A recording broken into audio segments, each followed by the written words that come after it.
Story number 1. The Girl by the Mailbox. The night was never just dark, it was alive, and she was waiting. Since the time that I was a child, there has been things that have happened in or to my family that defied explanation. Our house was just off of a corner, and across the street lay a neighbor's dark red house with 2 pine trees. At the edge of the road stood our mailbox, a silent sentinel under the pines. Every time a car turned onto our street, its headlights caught something. A figure, fleeting, but undeniable. Close to the road, and in front of that, on the edge of the road, was our mailbox. She appeared only in the light. As you turn onto our road, coming in from the direction of town at night, the headlights of the car would for a moment illuminate the mailbox in the pine trees as you pass. A young woman, maybe in her late teens, stood there, her brown hair straight, her clothes stuck in the night. She would be leaning toward the road, looking towards the corner the car was pulling onto the road from and pushing a part of her hair behind her ear. Her eyes never met the car, staring through it, as if waiting for someone who never came. She was more than a story. Whenever she was spotted as well, she would always do the exact same thing, like a video recording, and only ever at night. My mother and uncle saw her, their faces pale when they spoke of it. I never saw the girl myself. Only my mother and uncle had ever seen her. Their fear was real. It's not an act, and it shook me. My mom has always had car anxiety and would demand my dad stop the car, her voice trembling with urgency. The truth came decades later. 2 years ago, an unclaimed, heavily decomposed body was found back in my old hometown and reported. My mother, curious, dug into cold cases. I saw her almost drop her phone when a black and white photo appeared. That's her. That's the girl who stands by our mailbox in the headlights. The image matched perfectly. A 19-year-old murdered in 1904, her body found days later, stabbed. Looking at her phone was a black and white photo that perfectly matched the girl they'd seen for 30 years. She wasn't the only shadow. The girl by the mailbox was just the beginning. I moved out of my parents' house to a new apartment, craving freedom. At first, it was exciting, decorating, staying up late, no rules. But the excitement faded when the apartment turned against me. I just don't feel safe here. I don't feel alone. Small things moved, keys from the counter to the fridge, cabinets flung open. Each night, the air grew heavier, as if something was watching, waiting for me to notice. The disturbances escalated. One night, I came home and all the cabinets in my kitchen were open. I checked every lock, every corner, but found nothing. I woke up and noticed my closet door was open. A faint, raspy breathing came from the darkness within, chilling my blood. I pulled the covers over my head and stayed like that until morning. The next night, a noise under my bed, low, desperate, like something trapped, froze me in place. I shone my flashlight, but the shadows hid their secrets. It got worse. At night, I'll wake up and see somebody in the doorway, just standing there, not moving, not blinking. The figure crept closer each time, silent and unyielding. Last night, I locked my door before bed, and when I woke up, the lock was completely broken. There were faint, wet footprints leading into my room and stopping right next to my bed. My heart pounded as I found a hairbrush on the sink, old and damp, not mine. I threw it out, but an hour later, it was back on the sink again. The apartment became a prison. I've started hearing whispers when I'm home alone, guttural, unintelligible, seeping from the walls. Every time I close my eyes, I feel like somebody's watching me. I tried escaping to a friend's house, but the presence followed. I woke up early at a friend's house to find their cat staring, its fur wet. I noticed a faint, damp footprint next to the bed.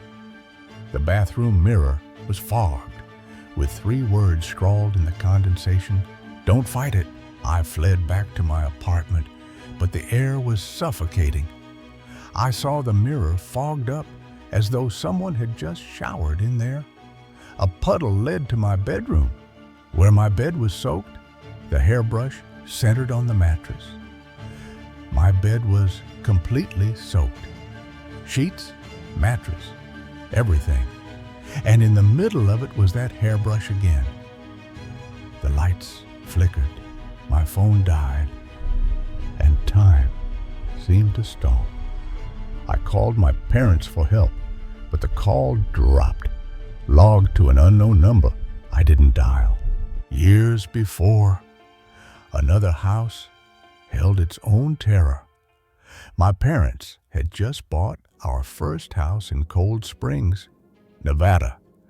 It was a beautiful house, too, but strangeness followed. We found this crawl space or attic in the laundry room.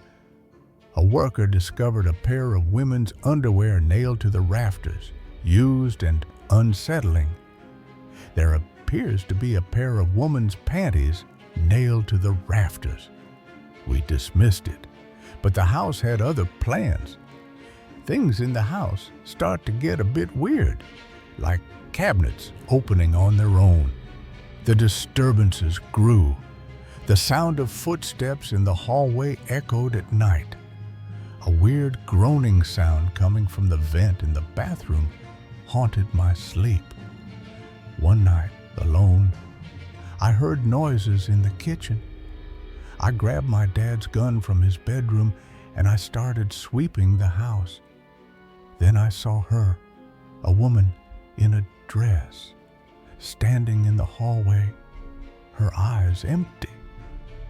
I see a woman in a dress and she fled toward the laundry room, but when I followed, she was gone.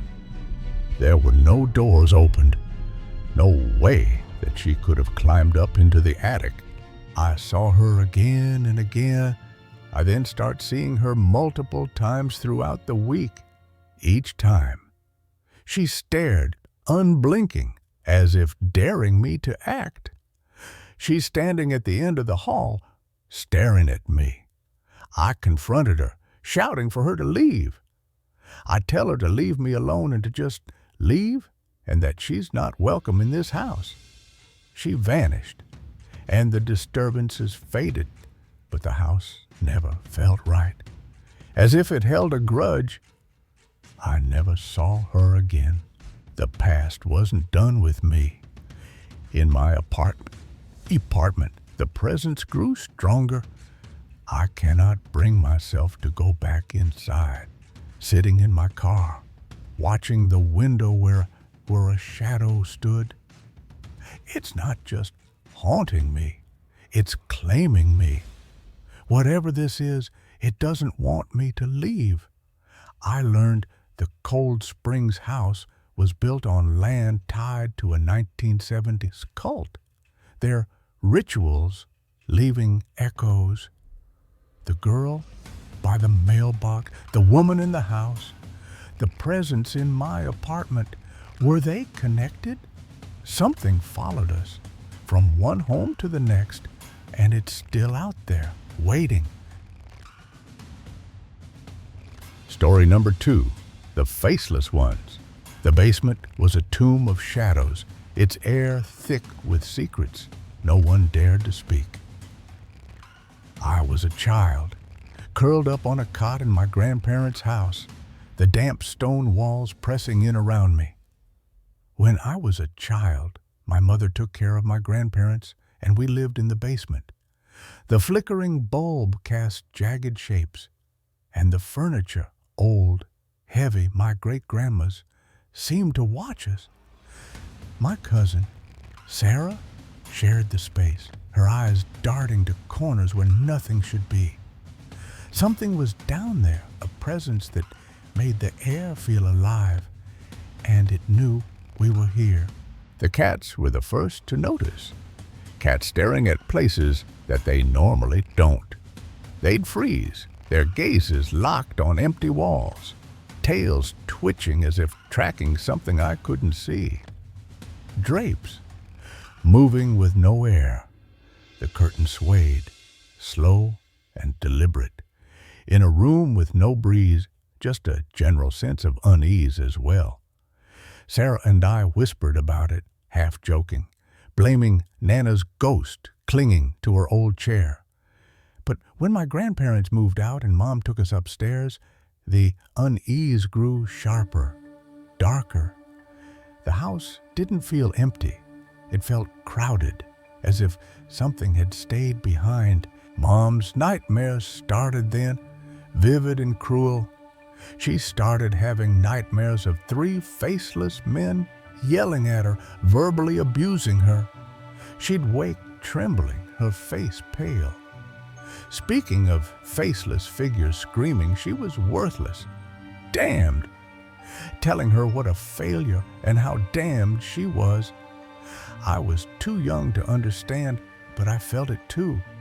A chill when I passed the basement stairs, a weight on my chest at night.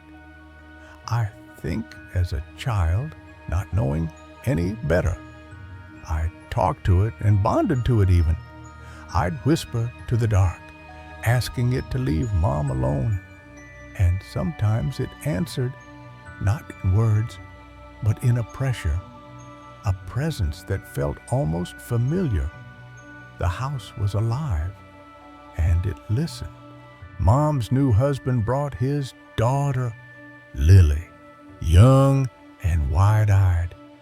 First night, my stepsister's there, and she's young at the time. She points out to the window and says that there's a faceless man in the window. Lily's voice was steady, pointing at the glass where nothing should be, her words slicing through the room. We checked. No one was there, but the air turned cold, the windows rattling as if struck. Days later, doors slammed, one after another, a chorus of rage. Multiple doors just start slamming. We fled, Mom packing us up in a week, the house's anger chasing us out. We move out within a week, but the presence followed, clinging to me like a shadow I couldn't shake. Years later, I felt it again, a push on my chest, heavy, deliberate, in a new home far from that house. Something was still attached to me. A Wiccan friend worked a ritual, her chants cutting through the weight, and for the first time, I breathed free. I had never felt that freed before as well, like it was actually gone. But freedom was fleeting. The Slender Man thing had become a household name for horror. When I showed Mom a picture of it, her face drained of color. It was him, the faceless one. She immediately went pale. That was him apparently, the faceless one. A friend's pendulum confirmed it, swinging wildly, saying it remembered us, wanted us back. A line of questioning led to that thing, and it remembers us all a little. Now, near that old house again, the pull is stronger. Every time my mom passed that road, she has to fight going down there. I drove by, my hands shaking on the wheel, a voice in my head, urging me to turn down that street. I felt compelled to go down there, but I did nothing. Nightmares returned, faceless figures looming, their voices a hiss of accusations. I had nightmares last night, and they were of it. My stepdad's dream catcher, blessed by a shaman, keeps the house safe, but it's not enough. My stepdad has a dream catcher blessed by a native shaman to keep some ghosts off the property. The thing is out there, waiting. Its presence a hook in my soul. I'm terrified after all of these years that it's trying to latch back onto me. The dark knows my name, and it's calling me home. Story number 3, The Mimic in the House. We moved into our house nearly 6 years ago. The place was old, its bones creaking with history. Nestled in a quiet town where the air felt heavy with untold stories, there's extended family living with us. The house was big enough for all of us, me, my husband, our kids, and relatives, but it never felt empty. And when we first moved in, I noticed something angry or seemingly malicious in my kids' nursery. The room was small, painted soft blue, but it carried a weight, like something was watching, waiting. Every night, I'd check on the kids, and the air would shift, cold and sharp, as if I'd interrupted something. We heard the poltergeist works. It started small. Shadow figures walking back and forth across the door. They moved in my peripheral vision, dark shapes pacing just beyond the nursery's threshold. Glimpses in the corner of someone standing there. I'd turn, heart racing, but nothing was there, just toys scattered on the floor. Kids later on saying somebody stands there at night. My daughter, barely 4, pointed to the corner, whispering about the tall man who watched her sleep. I brushed it off as imagination, but then I heard it. A muffled voice, low and indistinct, coming from the nursery when no one was there. Sometimes a muffled voice or footsteps if you weren't in the room. The house wasn't just old, it was alive, and it didn't like us. Things turned darker. I took action when I saw our kids waking up with bruises, though. Unexplained marks bloomed on their arms, small but undeniable. Things were getting thrown clear across the room. A stuffed bear sailed past my head one night, hitting the wall with a thud. I stood frozen, my daughter clutching my hand as a shadow loomed in the doorway.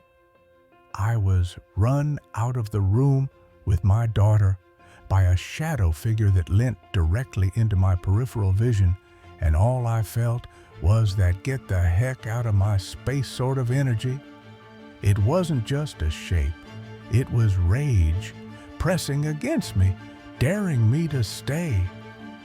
I grabbed her and ran, my heart pounding, the air thick with malice. I fought back. I like to think that I handled it just fine. Holy water, it kills sachets in the 4 corners, and a heck of a lot of you don't gotta cross, but you can't stay here sort of lectures. I walked every room, voice firm, sprinkling holy water, burning sage until the smoke stung my eyes. And since then, it left. The nursery quieted, the air lighter, but the house never felt clean. Since then, too, we've had a few separate incidences with other, less angry spirits, I guess you could say, that I haven't had many issues with. A whisper here, a cold spot there, manageable, familiar. But something new was coming, something that didn't just watch, it played tricks. The mimics started subtly. We began to hear mimicking voices. They were faint at first, calling my name in my husband's tone, but he'd be asleep, the kind that pretend to be other family members and try to have you come toward them or get you to follow them upstairs or into the basement. One night, my son's voice echoed from the basement, pleading for help. I rushed to the stairs, then stopped. He was in bed, snoring. It started with little-ish things like hearing the kids call out or maybe an adult call us from upstairs that wouldn't reply when answered. The voices were perfect, too perfect, luring us to empty rooms. I learned to ignore them, to wait, but they kept coming. Hearing shuffling or voices in a separate room when you're definitely home alone.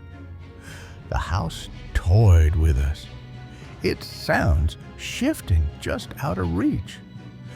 But then, one day I saw, not heard, my brother-in-law come down into the kitchen. He appeared silently, no creak of stairs, no rustle of clothes. At first, I flinched because I didn't hear him come down. No weight on the stairs, no footsteps, no clothes shuffling. He stood there, scanning the kitchen, his movements too smooth. I asked him if he needed something, and he looked at me, waved, and smiled in a way that gave me a weird feeling but was odd at best. His smile was wrong, like a mask stretched too tight. He walked out quickly after that without a word or a sound. The truth hit hard. Moments later, I heard our bells on the front door jingle, and that same brother-in-law came in the front door home from an errand. He was laughing, arms full of groceries, saying he'd been out all morning. I asked if he forgot something, and he said that he'd been gone all morning, which was backed up by other family members that he'd seen on the way. My skin crawled. What had I seen? The house was playing games, wearing our faces, using our voices.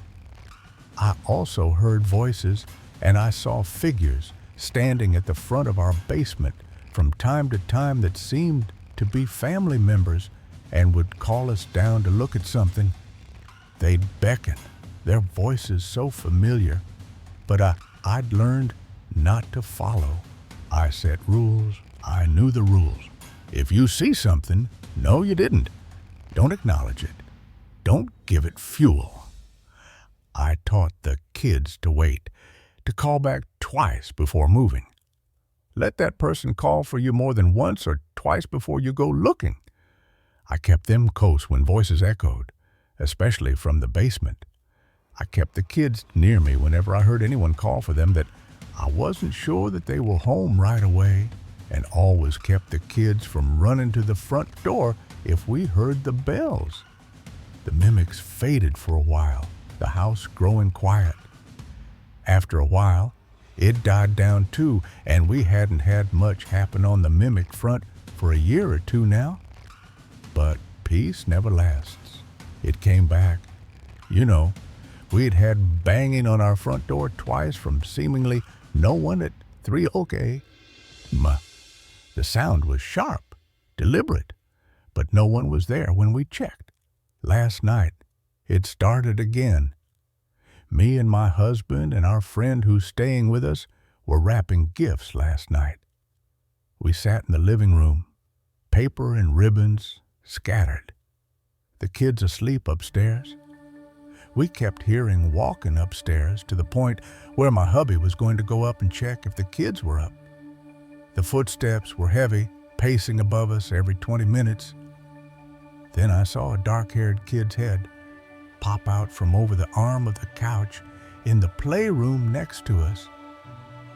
It was solid, real, but silent, vanishing when I turned.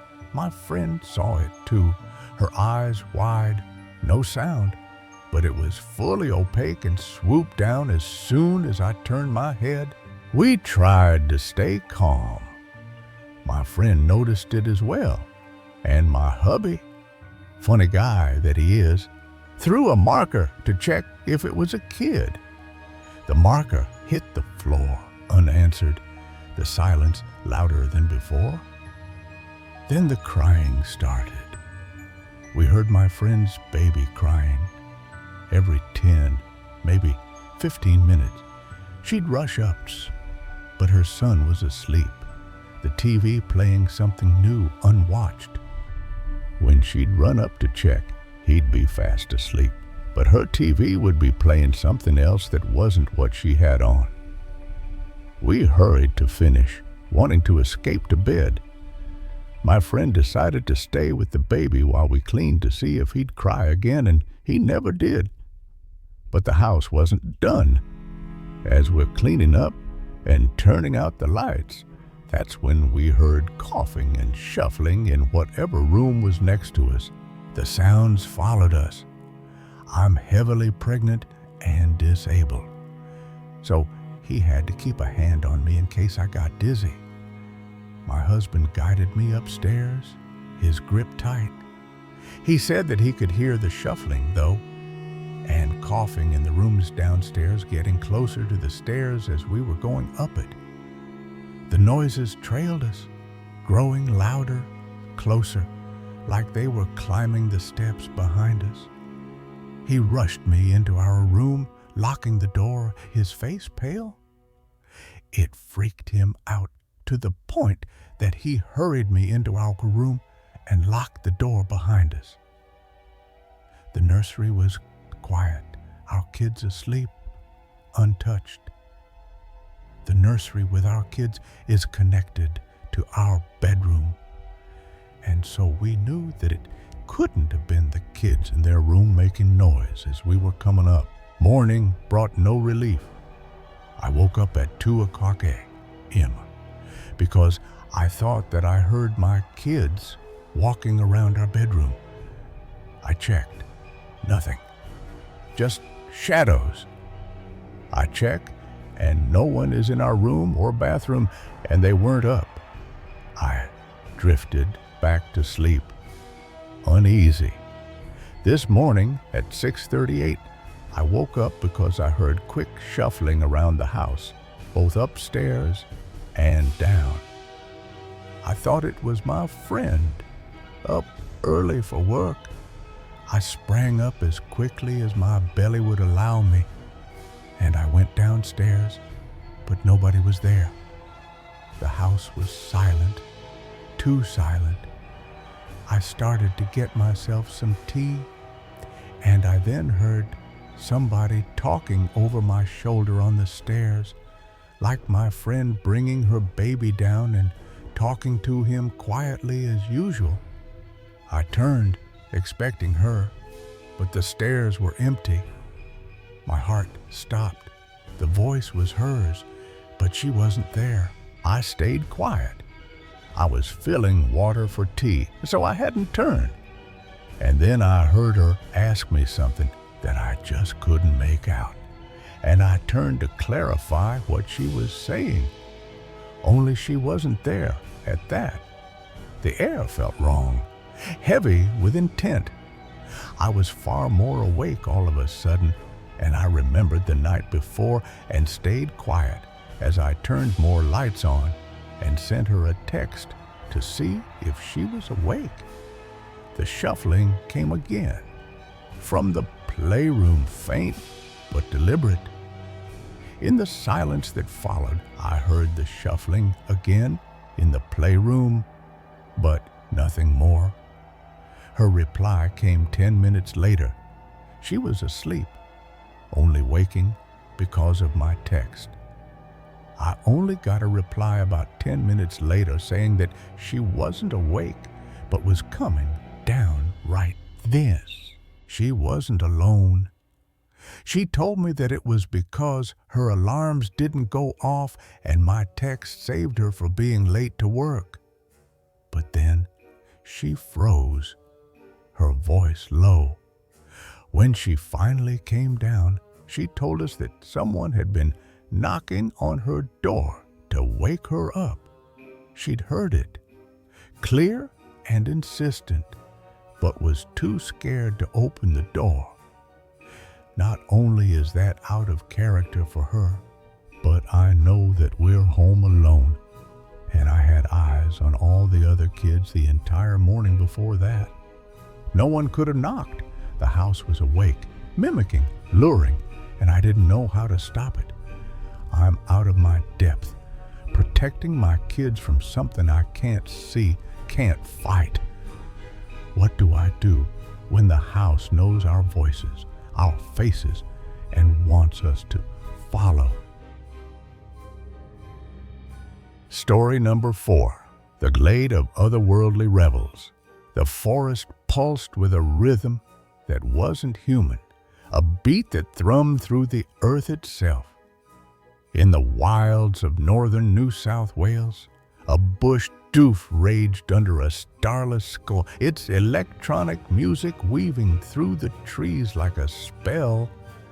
These parties were frequented by odd and usual people of different subcultures, but on this night it was stranger than the usual ravers. Liam, a young man in his 20s, stood at the edge of the glade, the air thick with an energy he couldn't name. The partygoers were much more pleasant, much more friendly, I guess. But their warmth hid something else, something ancient, something watching. This night would stun him for the rest of his life. The glade was alive, its shadows dancing with the flickering lights of the party. Liam had come with his girlfriend, Ra, a free spirit who seemed to know everyone. She seemed to either develop instant chemistry with anyone or already just sort of knew people. They drifted apart as they always did, going their separate ways at parties like this, meeting up randomly as the doof brought them back together. But tonight, the crowd felt different, too serene, too synchronized, as if they moved to a song only they could hear. The party was relatively normal at first, with electronic music and people dancing, yet Liam's skin prickled, his senses catching whispers of something beyond the ordinary. A figure caught his eye, a man standing apart, his hands tracing patterns in the air. Liam didn't notice at first, but another man nudged him, pointing to the ground. The guy was trying to bring my attention to himself, seemingly manifesting a small energy orb about the size of a marble at the tip of his fingertips. It hovered, translucent, denser than a bubble, glowing faintly above the earth. It was hovering perfectly still and seemingly manifested by this guy. Liam's jaw dropped, his awe mirrored by the men's silent celebration. They sort of celebrated with each other and with me without making many sounds. The orb vanished, and they melted into the crowd. Cool, fun, magic orb trick, right? Let's go. But the night had only begun to unravel. Liam wandered to a fire pit, its flames casting shadows that seemed to writhe with intent. Across the fire sat a woman, her short brown hair tucked under a crochet beanie, her eyes locking onto his. A pretty-looking white woman with a short-cropped brown haircut and a crochet beanie on her head. Suddenly, her voice echoed in his mind, clear as if she'd spoken aloud. We had a brief conversation, sort of telepathically, without me realizing it was even happening. Liam flinched, startled, and she laughed, a sound that danced in his head. She even laughed because I instantly rejected what was occurring and physically jumped a little bit. She calmed him, her thoughts soothing, and they spoke for what felt like hours, though the words slipped away like smoke. We sat there discussing something for a long time. She leaned forward, her eyes gleaming with a challenge. She claimed she could do anything, and so could he, while she was near. She told me that she could do pretty much anything and that I could as well while she was there. To prove it, she reached into the fire and picked up a handful of embers, holding the fire in her hands. The flames didn't burn her, she dropped them, her skin unmarred. She did this with no pain, dropped it or dismissed it, and then showed me no injury and told me to try. Liam hesitated, then reached in.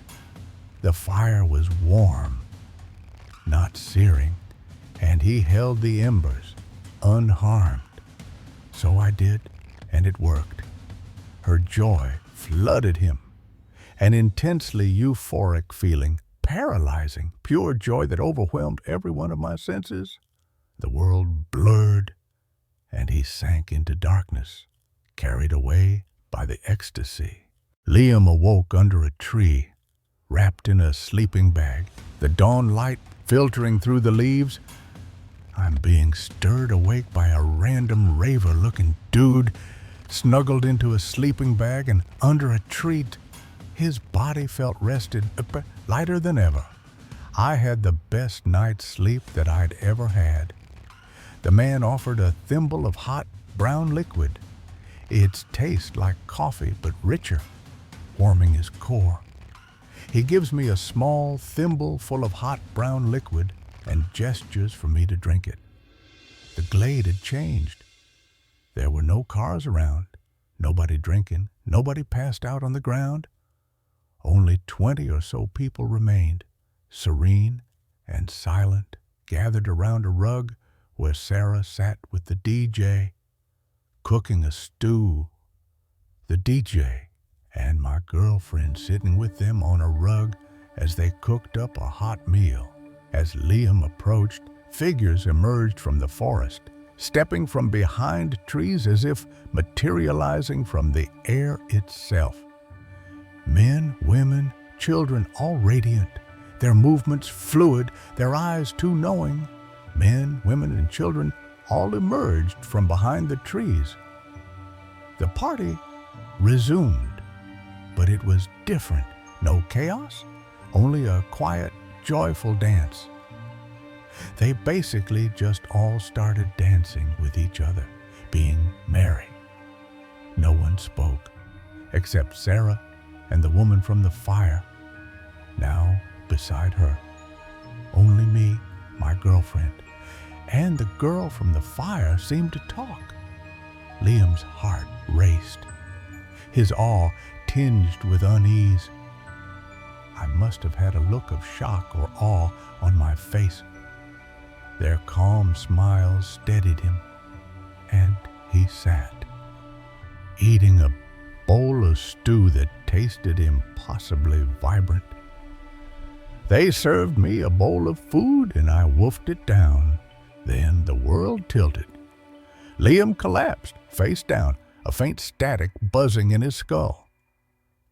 I'm laying face down and completely incapacitated, feeling a mild static electricity in the back of my head.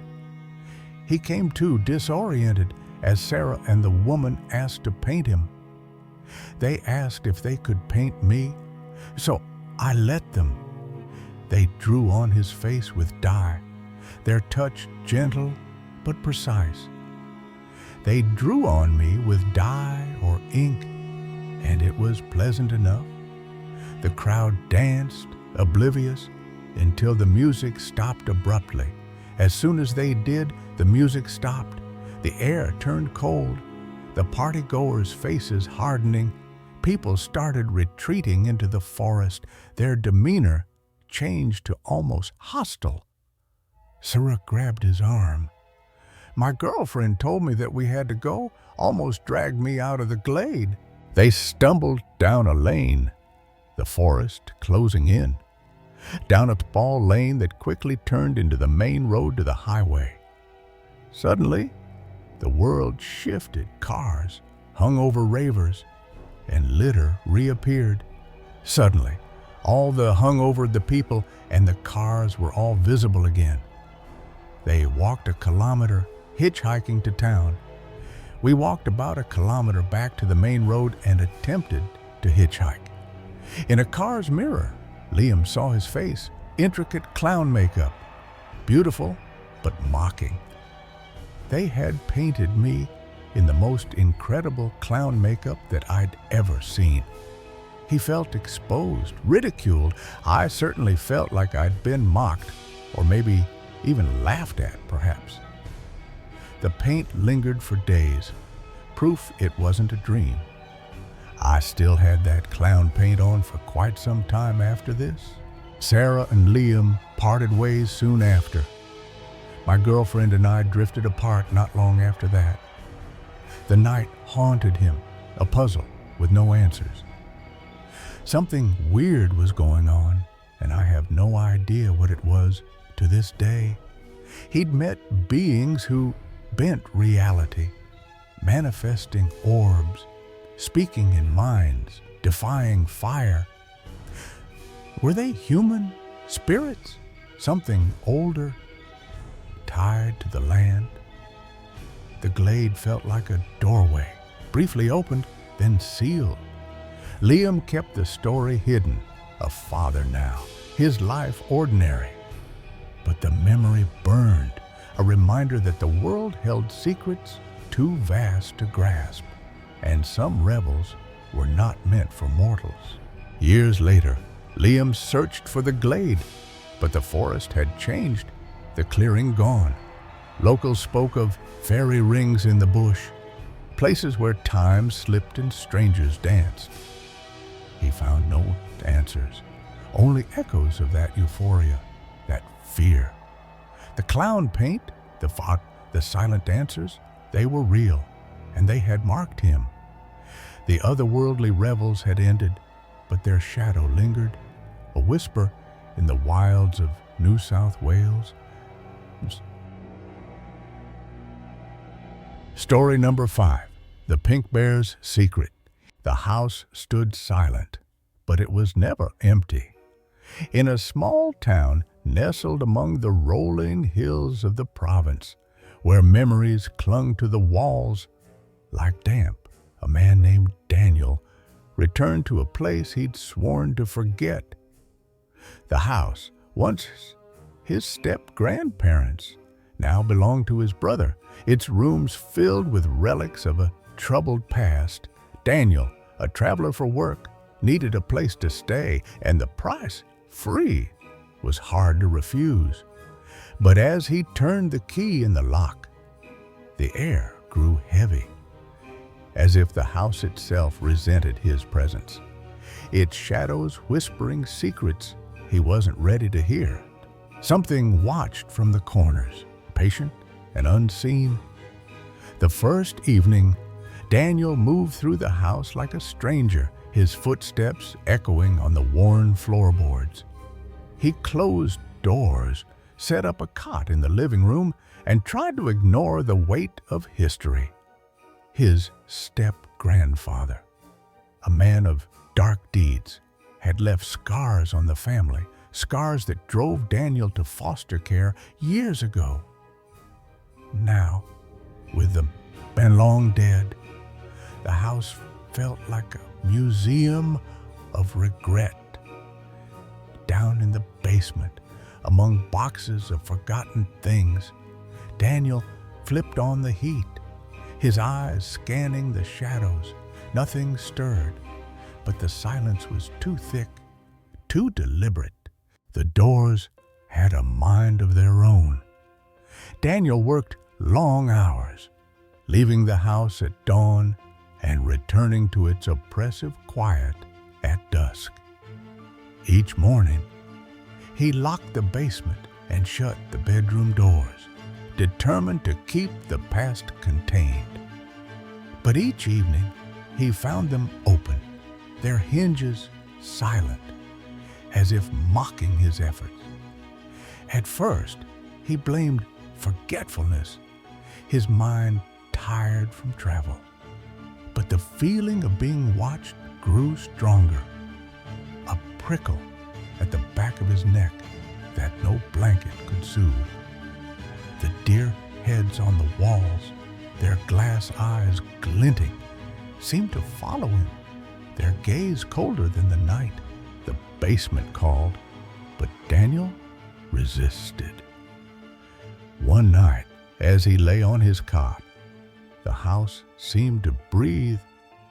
Faint noises, traps, thumps, drifted from below, where the basement door stood ajar despite his lock.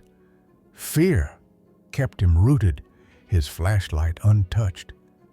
He told himself it was the house settling, the wind, anything but the truth he felt in his bones.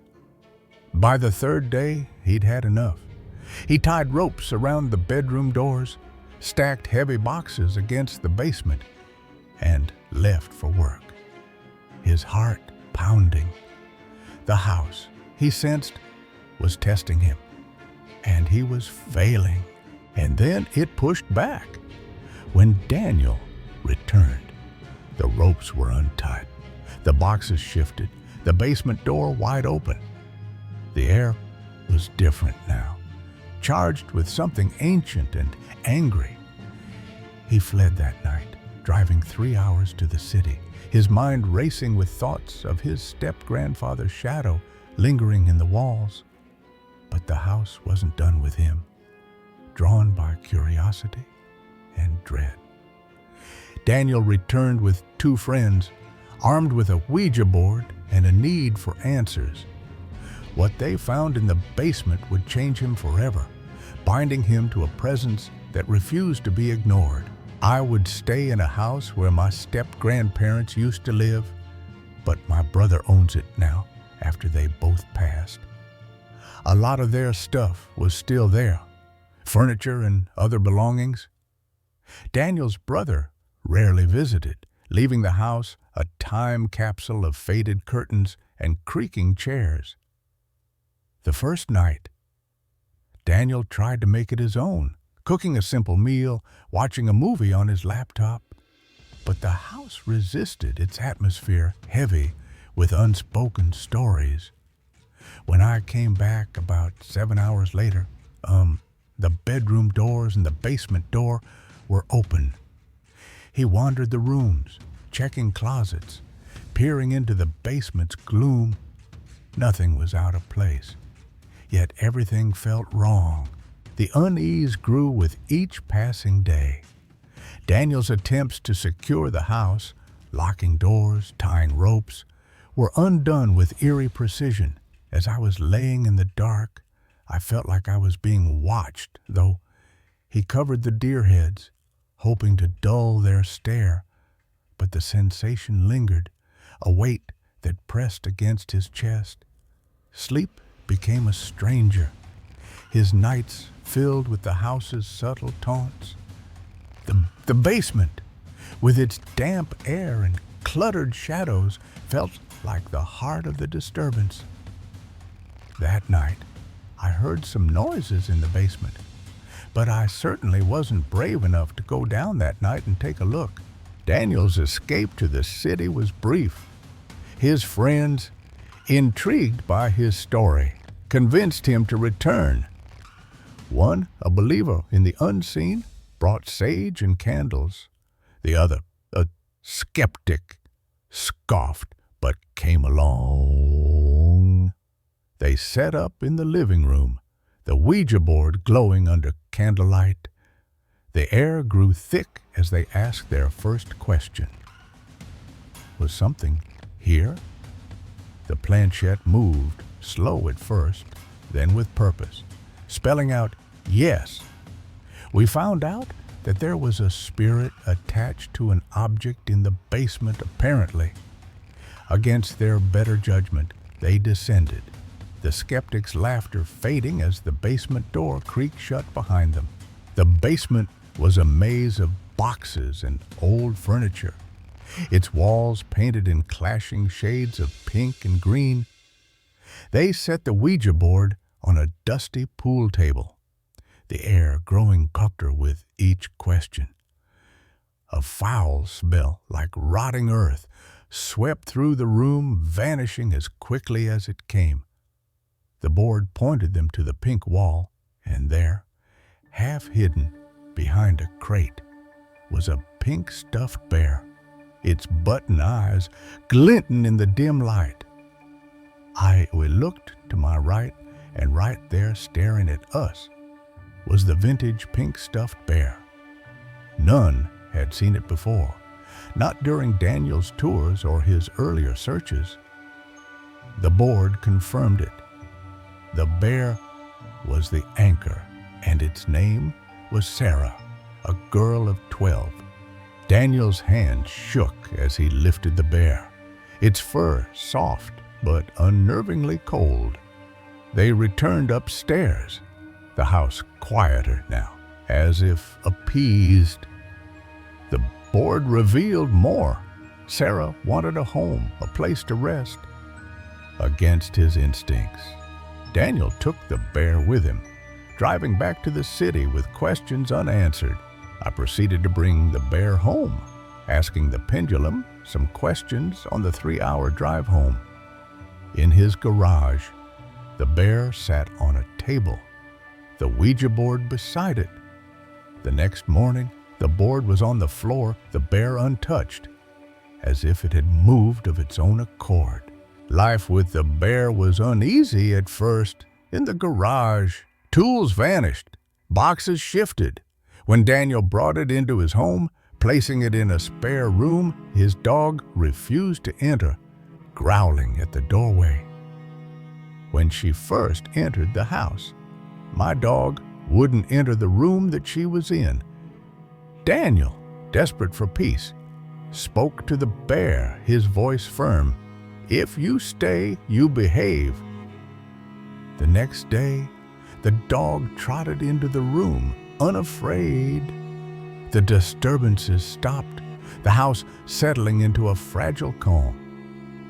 I now live on my own, and the bear is in my spare room. She's well behaved, and nothing has happened in the years that I've lived here. Years passed, and Daniel moved twice, the bear always with him. Now, in a quiet apartment, he kept it in a spare room, its presence a silent companion. He wondered about Sarah, who she was, why she clung to the bear. The Ouija board remained packed away, its secrets too heavy to revisit.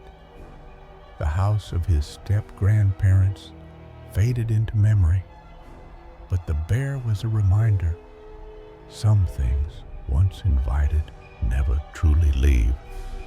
Daniel lived with that truth, his days peaceful, but his nights cautious, knowing Hra watched from the shadows, waiting for a voice brave enough to call her name. Story number 6, The Phantom Dog of the Christmas Grave. You're standing in a cemetery at night, the air thick with silence, when a sound cuts through, a growl that doesn't belong. Do you turn to look or keep walking? What if it's not just a sound, but a shape in the dark, watching you, moving in ways no living thing should? Would you stay or run? The dead are supposed to stay buried. But what if something lingers, something that knows you're there, calling out for help you can't give? That night, the cemetery wasn't empty. It was alive with something we couldn't see, something that left its mark on us, literally. Have you ever felt the world shift, where the line between what's real and what's impossible blurs? That's what happened to us, and it's not over yet. I had a pretty unsettling experience tonight at a cemetery nearby, and I'm curious if anybody else has encountered anything like this. My friend had been laid to rest just days ago, and the weight of his absence pulled me back to his grave every night. So, I visited my friend's grave. He was recently buried on Monday, and I've been visiting him every day since. The cemetery was quiet, a sprawl of headstones under a starless sky, the kind of place where grief feels heavier in the dark. I was by myself last night, Christmas Eve, with no issues, no strange feelings or sounds or anything. The night before had been calm, almost peaceful, the tent from his burial still standing like a silent sentinel. Everything felt pretty normal, and the tent from his burial was still set up. So I parked my car at the end of the cemetery, which is a place that you can drive through, and did the same tonight on Christmas. The gravel path crunched under my tires as I pulled in, the headlights cutting through the darkness. I brought a friend along tonight, and we sat under the tent for a bit.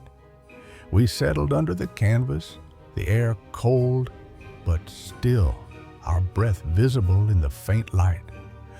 I lit the same tea that I left last night. The small candle flickered, casting soft shadows across the grave. Nothing strange happened, and we were just sitting there talking until, when I said goodbye, we shared stories, memories, the kind of quiet talk that feels right in a place like this. And we started walking back to my car, and that's when things got a bit weird. The night turned against us, the silence breaking in a way that made my skin crawl. You see, as we were walking, we heard growling and barking coming from the middle of the cemetery. The sound was low, guttural, echoing between the headstones. We weren't sure what it was, but we kept walking towards my car. My friend's steps slowed, his eyes scanning the dark. Then we see a large white dog about the size of a large shepherd, but with patches or spots. It stood in the distance, its form pale and mottled, pacing back and forth like a guard. It didn't approach us, but it was pacing back and forth. Its movements were wrong, too fluid, too deliberate, like it was more shadow than flesh. And the weird part was that it didn't seem like a normal dog. Its eyes caught the light, glinting with something unnatural. My friend heard it growling the whole time that we were walking back. The sound followed us, steady and low, never growing closer but never fading. And at this point, we turned off our flashlights and started walking slowly with my friend, keeping his eyes on the dog while I kept my gaze on my car. The car was our anchor, a promise of safety in the open, empty cemetery. The dog didn't move forward or toward us or seem aggressive or anything, but after a while, it just sort of, well, for a lack of a better term, disappeared. One moment it was there, pacing. The next, it was gone, swallowed by the dark. Now, the cemetery is pretty open, and we were both watching it. So we don't know how it just vanished like that. We reached the car, hearts pounding, but the night wasn't done with us yet. But once we were in the car and I locked the doors, things took another strange turn. I fumbled with the keys, the locks clicking into place. As I was backing out, we both heard a woman's voice scream, "Help!" The cry was sharp, desperate, slicing through the silence. It sounded like it came from near the cemetery, and we quickly left, and we went to my friend's house, where we noticed something. My hands gripped the wheel as we sped away. the gravel spitting under the tires. At my friend's place, we caught our breath, and that's when we saw it.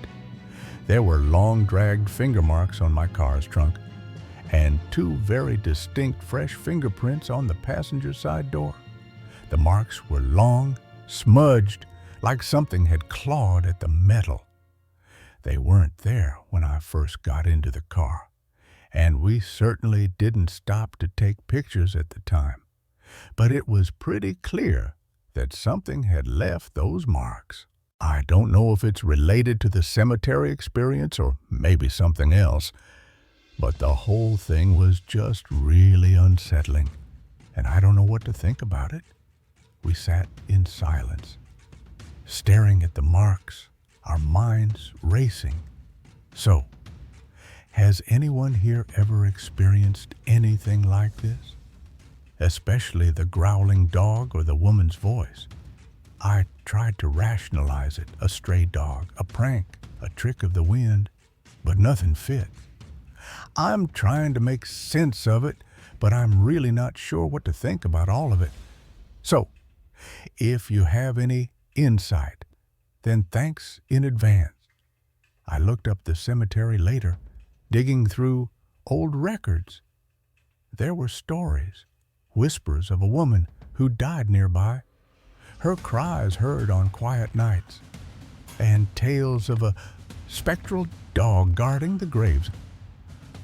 I don't know what we saw, what touched my car, but it wasn't just grief playing tricks.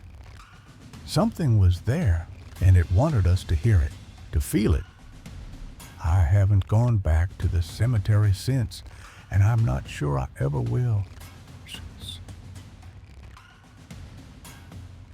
Story number 7, The Pale Runner. The Ozark night was a void, swallowing every sound but the hum of my tires. The back roads near Springfield were my escape, a maze of farm lanes where the world felt mine alone. During the pandemic and lockdowns, I developed a bit of a habit of driving out to the country, aka the Ozarks in Missouri. My wife, Clara, sat beside me, her eyes tracing the dark beyond the headlights. The air was still, but something waited in the shadows, something that didn't belong. A stench hit me, sharp and vile, like death itself. I smoke cigarettes, so I keep my window cracked. And all of a sudden, I get this whiff up, and the best way to describe it is like rotten onions. It wasn't just a smell, it was a presence, thick and suffocating. We both started getting bad vibes like we just shouldn't be here. My gut twisted, a primal warning to turn back. I'm now looking for a side road or a driveway to turn around in. The road stretched on, dark and empty. But we weren't alone. He appeared without warning. No sooner than I get the feeling that we need to find a place to turn around is when we see a man limp running. His form was wrong, too pale, too angular, dressed in a tattered suit that hung like a shroud. The craziest thing is that he had on a dress suit and his head was pale white and no hair. His movements were jerky, not human, yet deliberate, as if drawn by something unseen. Another thing that made it weird is that he never turned around or otherwise acknowledged that I was even there. He didn't move over, flinch, or anything. The headlights caught his silhouette, but no light reflected off him, like he swallowed it. I couldn't move forward. I had this gut feeling not to pass him. The air grew heavier, the smell now choking like a morgue left to rot. We ended up coming to another road, and I took it, and this thing was probably 100 feet or 30 meters ahead of us. My hands gripped the wheel, Clara's breath shallow beside me. The road was dark, and it was void of any street or traffic lights except for my vehicle's. He had no light on him that I could tell of, yet he was there, clear as day, running toward nothing, his purpose hidden but menacing. The night held its breath. We turned onto the side road, terrors crunch and gravel, but the image of him burned in my mind. His face, had there been one, felt blank, a void where features should be. The smell lingered, clinging to the car like a curse. I drove faster, desperate to escape, but the road seemed to loop, the same twisted trees passing again and again. Clara whispered, "What was he running from?" But I feared he wasn't running from anything. He was running to something, maybe us. The dashboard flickered, the radio spitting static, a low hum beneath it, like a voice trying to break through. I didn't stop until we reached the highway, the city's glow a faint promise of safety. But the Ozarks don't let go easily. The only things on that road were a couple of houses and a cemetery about maybe a mile further than we were. I went back later, drawn by a need to understand. Later that afternoon, I drove to that cemetery, and there was a pickup truck with a man and a woman mowing the cemetery, giving me the evil eye. Their stares were heavy, like they knew what I had seen. I never stopped, but I wanted to see if any ground had been disturbed. The graves were untouched, but the air carried that same rotten stench, fainter but unmistakable. A single headstone, weathered and blank, stood apart, its edges worn as if clawed. The encounter haunted me. I asked around, old farmers, truckers, anyone who knew the back roads.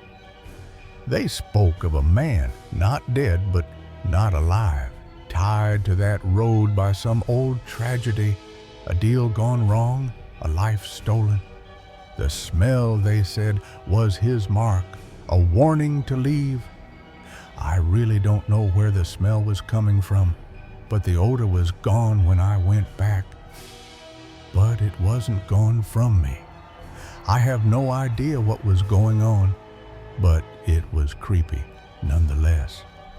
Now, when I drive at night, I keep the windows up, and if I see a figure in the distance, I turn the other way, because some things in the Ozarks don't want to be seen. Story number 8, The Sink Lights. The Montana forest was a cathedral of shadows, its silence sharp enough to cut. I'd spent my life in these woods, but this night felt different, like the trees were holding secrets. I was out having a campfire in a relatively secluded location with one of my friends when the air turned heavy. The kind of quiet that presses against your chest. A faint glow flickered through the pines. Not firelight, not stars, something else. We noticed a random light from off in the woods. It moved, deliberate, watching us. The dark wasn't empty anymore. I didn't think too much of it at the time, but we noticed it moving around a bit, weaving between trees like a will-o-wisp. We just sort of chalked it up to a late-night hiker with a headlamp. But the woods were too remote, the hour too late for hikers. Considering our location and the time of night, it just didn't feel comfortable staying around. My friend, Sam, shifted uneasily, his eyes darting to the glow. So, we left. The fire hissed as we doused it. the light still dancing in the distance. I couldn't stay away. A couple of days later, I returned to the same spot alone. The clearing was the same, ash from our fire, the scent of pine, but the air felt charged, like a storm brewing. I didn't see any lights at first, but after about an hour, they showed up again in roughly the same direction. This time, it wasn't one light. 3 glowed, pale and cold, bobbing in perfect sync. The weird thing, though, was that they all moved in sync, bobbing up and down and getting closer and further away, all in unison. They weren't random, they were coordinated, like eyes tracking me. I had to know. I decided to walk towards them to see if it might have just been a sign reflecting a light that I hadn't noticed or something. The forest floor crunched under my boots, the air growing puder as I approached. But as I approached, they seemed to be getting further away, maintaining roughly 300 feet of distance between me and them. They danced, retreating, leading me deeper into the woods. A low hum started, not in my ears, but in my bones, like the forest itself was singing. I stopped, heart pounding, and turned back. So in the end, I just turned around and left the area. The third time broke me. I returned to the same place. The clearing felt wrong, the stars dimmer, the trees closer. I just couldn't shake the feeling of paranoia that had overcome me this night. Something watched, not with eyes, but with intent. I heard a single noise, too. That sounded like a whistle, but just a single note and nothing crazy. But it sounded far off and deep into the woods. I brushed it off, blaming a bird, but my skin crawled. But about 20 minutes later, I heard more whistling. This time, a genuine tune that lasted about 15 seconds and sounded no more than 50 yards away. It wasn't a bird, it was a melody, deliberate, human-like, but not human. At that point, I said to heck with this, and I bolted to my car and I left. The forest didn't let go. The whistle followed, faint but clear, echoing in my head as I sped away. I learned later about a camper's murder nearby, a story whispered in diners and gas stations. The lights, they said, weren't new. Hunters had seen them for decades, always in threes, always moving as one. Some called them turrets, others something older, tied to the mountains. I went back once, in daylight, to the clearing. The ash was gone, the ground smooth, but carved into a tree was a symbol, a circle with 3 lines, like lights in formation. The whistle haunts my dreams now, a tune I can't place, and sometimes in the dark, I see those lights bobbing, waiting for me to follow. Story number 9, the Fedora Shadow. The house was never ours. Not really. It belonged to something else. As a kid, my family drifted from one place to another, running from a past that clung like damp rot. We moved around a lot when I was a kid. Our first stop was a women's and children's refuge, a gray building with thin walls and heavy locks, meant to keep us safe. We were in a woman and children's refuge. I was just a baby, barely aware, but my older brother, only 4, carried the weight of something darker. My older brother and I shared a room while my mom had her own. One night he stumbled into Mom's room, tears streaming, his voice choked with fear, shouting about a Batman. My brother goes into my mom's room and wakes her up crying. Bad man, bad man. Mom thought it was our father, but the truth was stranger.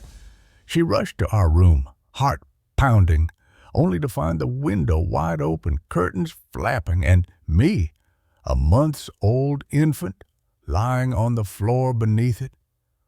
My mom goes into the room, and she sees the window open and me on the floor beside it. I couldn't have climbed out of my cot, and my brother was too small to lift me.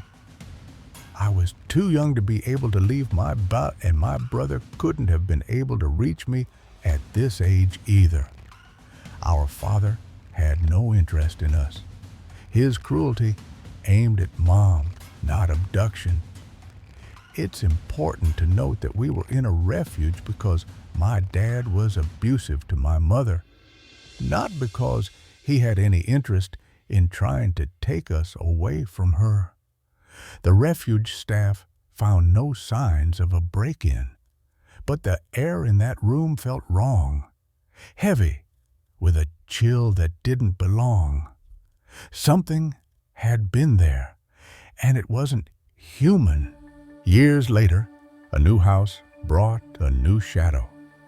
We settled into a modest home with creaky wooden floors, a place we called home for over 5 years. But later on, we moved twice more. The second time, we stay in this house for like 5+ years. I was older now, aware of the world, and I started to feel it, a presence, always watching, lingering in the hallway to the kitchen or the kitchen itself. I begin to feel this presence watching me. It's usually in the hallway leading to the kitchen, or in the kitchen directly. While washing dishes, I'd hear footsteps behind me, clear and deliberate on the old floorboards, each creak mapping their path. I'll be washing dishes, and I'll hear footsteps behind me. They sound like someone had just walked into the kitchen, but then there's just nobody ever there.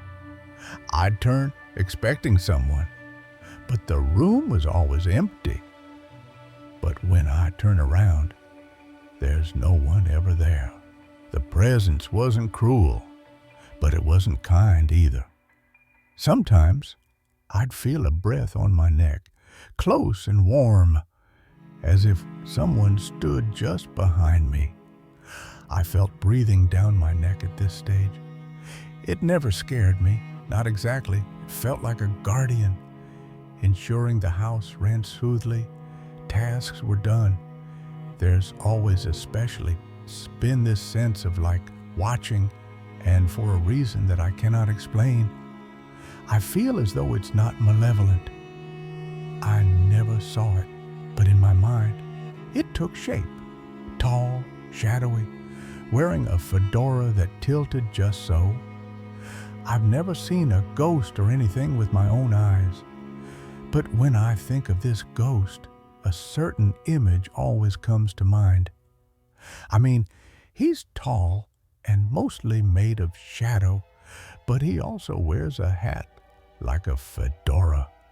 One day, I asked Mom if she'd felt anything strange.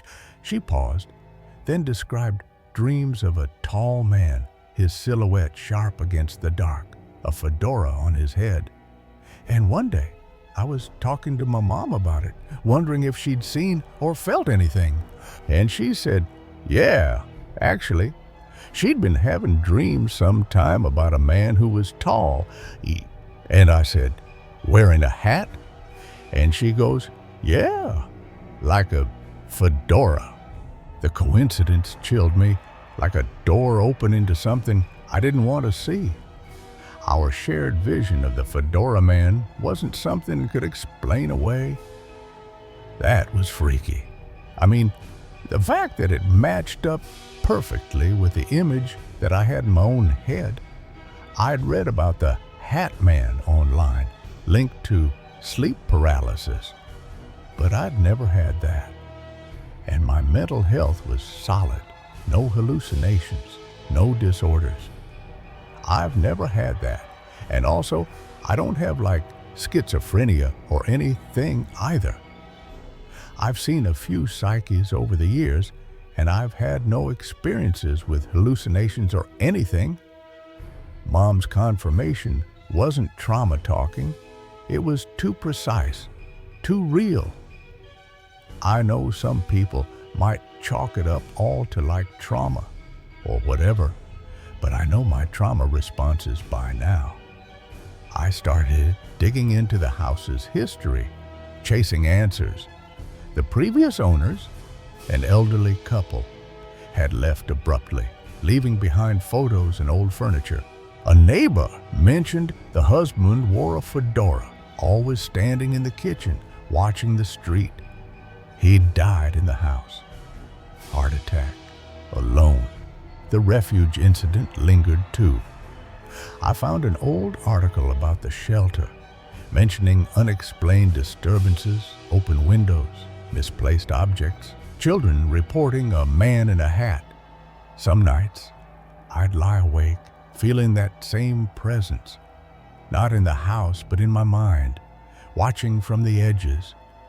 I moved out years later to a new city, a new life, but the footsteps followed, faint and fleeting, always in the quiet hours. I'd check the hallway, find nothing, but feel the air shift, like something had just stepped back. I keep a light on now, a habit I can't shake. The fedora shadow doesn't leave, and I'm not sure I want it to. It's part of me now, a silent guardian or a warning I'll never fully understand. Story number 10, The Touch of the Unseen. I was at a road in my village where new houses were being built. The street was a skeleton of progress, half-finished frames rising from the earth, their shadows jagged under the fading light.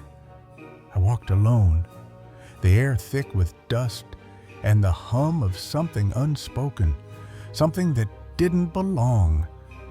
And as I was walking, in front of me, a dark, solid black arm from below the elbow, including the palm and fingers, was running from my right to the left.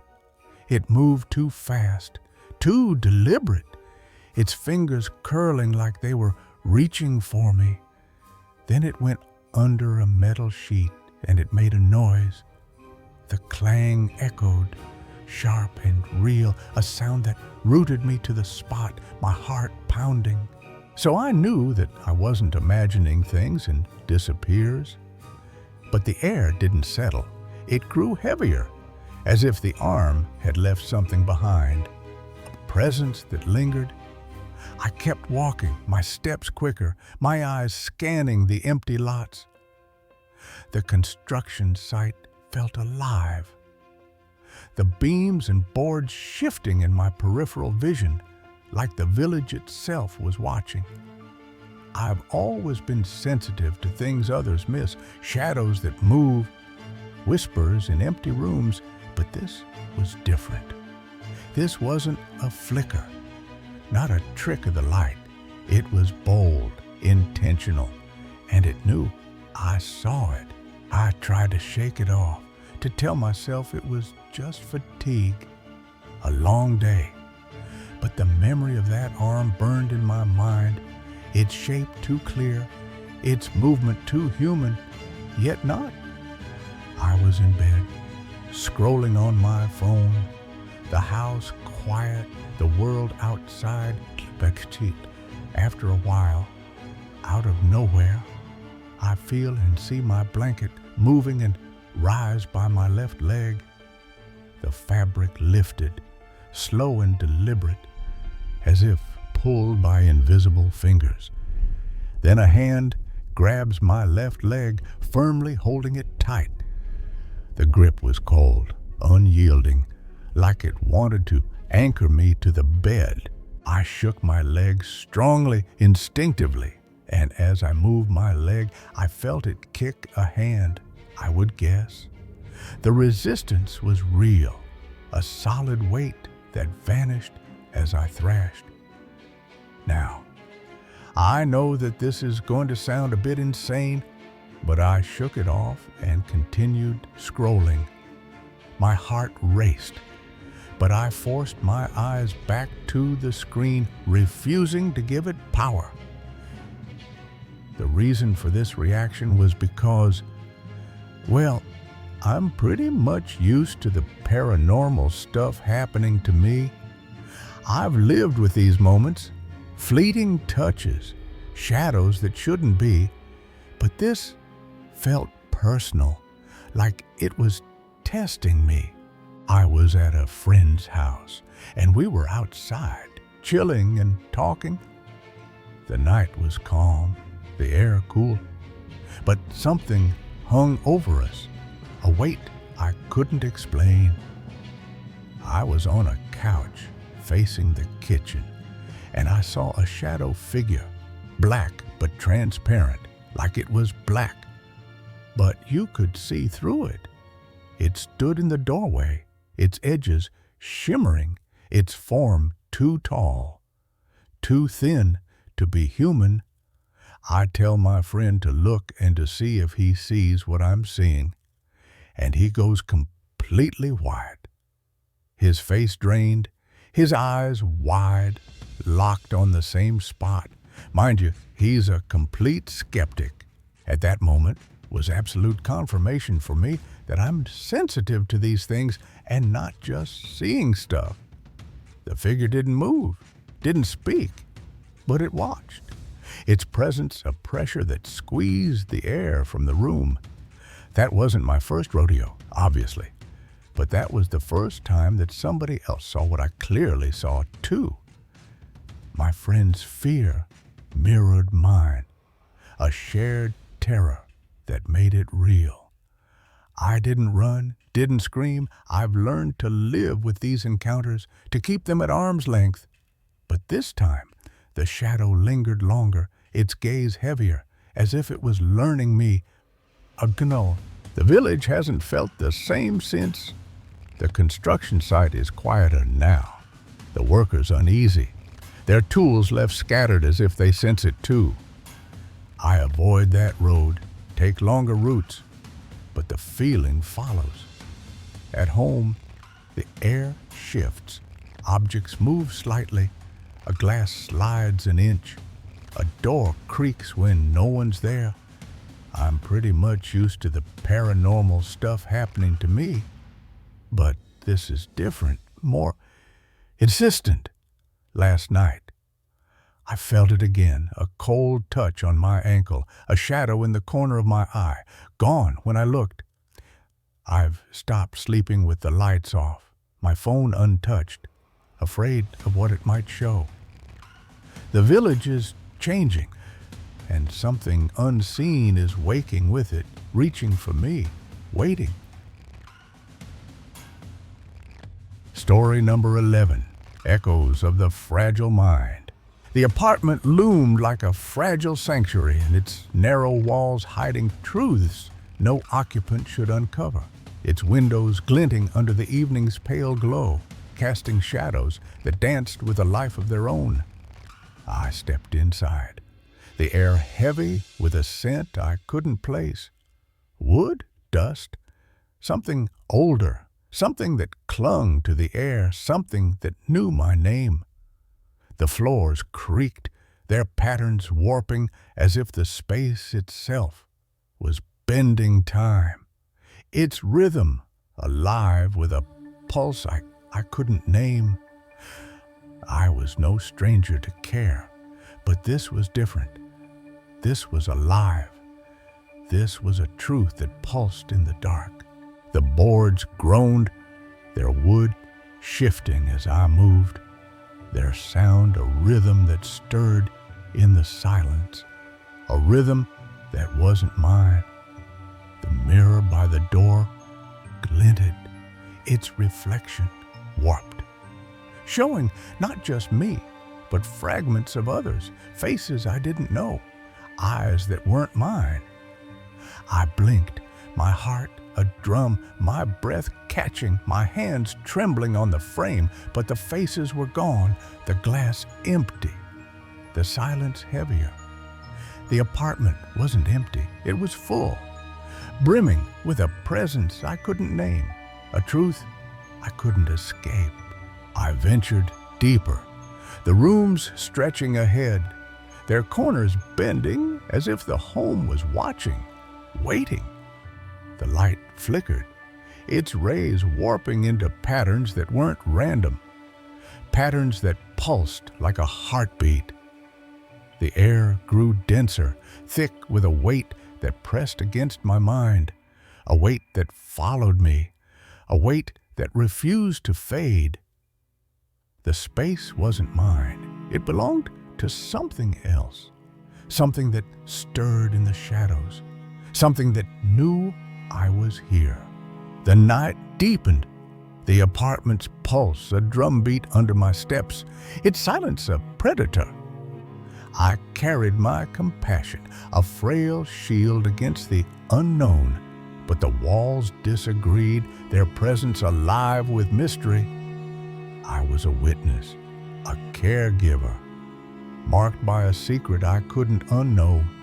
The breeze sighed, the apartment a canvas of lives spent and lost, its corners holding echoes of those who'd lived here, those who'd never left.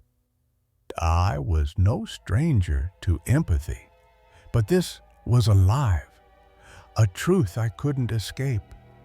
The home was a witness, a keeper of secrets, a truth that held me, a truth that shaped me, a truth I couldn't shake.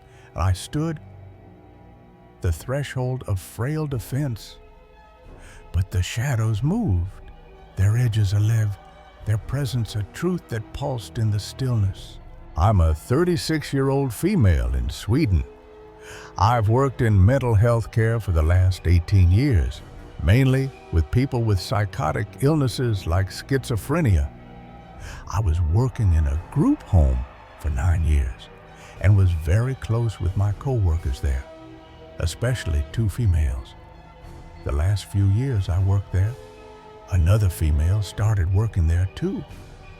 Her name was Emma, and the 4 of us grew very close. The apartment's pulse was a spark, its shadows a truth that lingered in the air, a truth that followed me to the bond.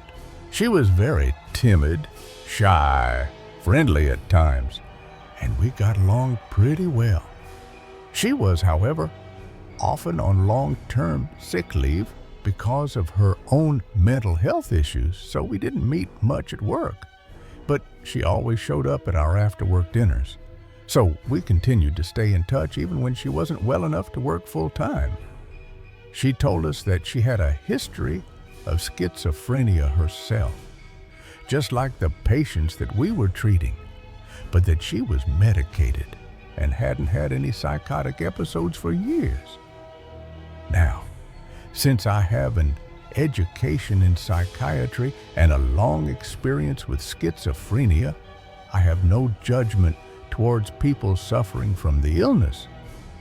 And it didn't bother me being friends with someone who had a diagnosis like that. The mirror glinted, its reflection warped, showing not just me but fragments of others. Faces I didn't know, eyes that weren't mine, eyes that pulsed in the dark. And even after what I tell you, I still feel the same way. In the summer of 23, I had moved on to work in a new place, also with mental health, but this time forensic psychiatry, like a halfway house for mentally ill murderers. The 4 of us stayed in touch and still met every now and then for dinner parties and whatnot. Em told us that she had been evicted from her apartment because of an incident where she had accidentally entered her neighbor's apartment in the middle of the night. She told us that in the huge apartment complex, The doors all looked exactly the same, and that she simply walked in the wrong door by accident, and that the neighbors, they'd created a bit of a scene out of pure drama and reported her to the police. The apartment's pulse was a weight. Its shadows, a truth that lingered in my mind, a truth that followed me to the invitation. I somehow felt that while that sounded out of proportion to evict someone just from that perhaps the landlord took that kind of action because he judged her based on her medical history, and I felt honestly bad for her. I questioned her if something else happened, and she claimed that it didn't, and that this was the full story. In Sweden, it's very difficult to get a contract for an apartment when you've gotten evicted before. You pretty much get blacklisted, and that's that. The home was a witness, a keeper of secrets, a truth that held me in its grip, a truth that changed me, a truth I couldn't escape. So Em asked if she could move in with me, since she was literally on the street, literally homeless. I said, "Well, of course you can. I've always gotten myself into uncomfortable situations by saying yes instead of thinking about myself, and had no idea just how severe this situation would get when I said yes to him. So, I live in a pretty small apartment. It's one bedroom that pretty much only fits a bed and a desk, a living room that fits a couch and a TV, no room for an extra bed, a small kitchen, and a small bathroom. The apartment's pulse was a weight. Its shadows a truth that lingered in the air, a truth that followed me to the arrangement. And I have 2 cats. 2. We decided that Em was going to live in the living room, and I offered her to throw my couch out so she could have a bed there. But she said that she was fine with sleeping on the couch since it's comfortable enough. I insisted on giving her a bed, but she always declined. There's a door between the living room and the bedroom too, but between the living room and the hallway, there's just an open arch, so she wouldn't have total privacy by any means. But I hung up a thick velvet curtain covering the arch, so at least that gave her the sense of a door and more privacy than nothing. The home's pulse was a weight. Its shadows, a truth that lingered in my mind, a truth that followed me to the privacy head. The apartment's shadows deepened as I settled, the living room's pulse a drumbeat under my feet. But the silence was a predator, its truths whispering in the dark. I carried my concern, the air heavy with a scent I couldn't place, wood, dust, something older, something that clung to the walls, something that knew my fears. The windows glinted, their glass etched with faint lines, almost symbols, that glowed faintly before fading, casting eerie patterns across the floor. The space wasn't just a home, it was a witness, a keeper of secrets, a truth that pulsed in the dark. I paused, the couch stretching, its edges warping, as if the apartment was blinking, watching, waiting. The mirror by the curtain glinted, its reflection warped, showing not just me, but fragments of others, faces I didn't know, eyes that weren't mine. I blinked, my heart a drum, my breath catching, my hands trembling on the fabric, but the faces were gone, the glass empty, the silence heavier. The apartment wasn't empty, it was full, brimming with a presence I couldn't name, a truth I couldn't escape. The hall loomed ahead, its shadows deepened, but the air was wrong, heavy with a pressure behind my eyes, a feeling like a memory not my own. I saw flashes, voices in winds, footsteps on boards, faces I didn't know but felt I should, their eyes hollow, their mouths moving without sound. The light danced, its rays swallowed by the dark, its path bending as if the space was warping, reshaping to keep me here. The home wasn't mine. It belonged to something else, something that stirred in the shadows.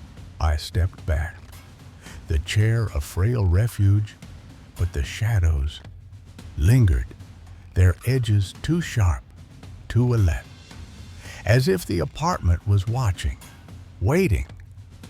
The night was a wait, the room a prison, its walls a canvas of lictors spent and lost, its shadows holding echoes of those who'd stayed, those who'd never left. I was a witness, a caregiver, marked by a secret I couldn't unknow it. The dawn filtered through the glass, but the apartment disagreed, its shadows lingering, its pulse a drumbeat that followed me. I was no stranger to support, but this was alive, a truth I couldn't escape. The space was a record, a canvas of lives spent and lost, its corners holding echoes of those who'd passed through, a mystery that pulsed in the dark. There's another door from my bedroom to my kitchen, too. So, I have two doors to my bedroom. I have to have one of them open at night, since my cats want to go in and out, and they also have their litter boxes in the bathroom and food and water in the kitchen. I naturally kept the kitchen door open and not the living room door, since that's where Em lived, and we wanted to keep our privacy somehow. She wasn't working at this time because she was on one of her long-term sick leaves. The apartment's pulse was a weight, its shadows a truth that lingered in the air, a truth that followed me to the shift.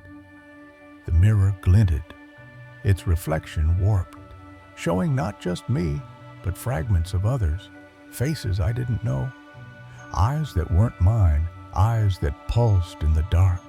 This while I was working shifts, so sometimes I had to get up at 6:00 a.m. And sometimes I didn't get home until like 11:00. I have really severe insomnia, too, and I need to combine medication to just get to sleep. And even with this, I still wake up easily. I told her that I would appreciate if she could try to stay quiet those nights when I have to get up at 6:00 in the morning, but that it's fine if she's loud when I'm at work or when I'm doing the evening shifts, because then I don't need to sleep as much. Now, she was a heavy smoker and a coffee drinker, so I bought her a coffee machine. The apartment's pulse was a weight, its shadows a truth that lingered in my mind, a truth that followed me to the noise. Yeah, I know I'm a bit of a weirdo who doesn't drink coffee very often, so I didn't have one. But I did this to make her enjoy her living situation a little more. The coffee machine in the sink is placed right outside of my bedroom door. Like I said, the kitchen is pretty small. So, the first night together, I had to get up at 6:00 for my shift. As usual, I had a hard time falling asleep. The home was a witness, a keeper of secrets, a truth that held me in its grip, a truth that changed me, a truth I couldn't escape. Em had been up several times that night to go out to smoke, and I woke up every single time. At 5:00 a.m., she started making coffee, and since it's literally outside of my bedroom door, I was wide awake from the sounds of it. I asked her in the nicest way possible why she was up this early, asking if she had any plans today. I mean, she's on sick leave, so why not sleep at 5 o'clock? If you can. And she just said that she couldn't sleep. The apartment's pulse was a weight. Its shadows, a truth that lingered in the air, a truth that followed me to the plea. I said, "Oh, I'm really sorry to hear that. I would just appreciate if you could wait with making the coffee till 6 o'clock. Since I really need this last hour of sleep because of work." Also, adding to why I need my sleep is that I have epilepsy that gets really bad when I don't get enough sleep. I usually get lots of seizures when I don't get at least 4 hours of sleep.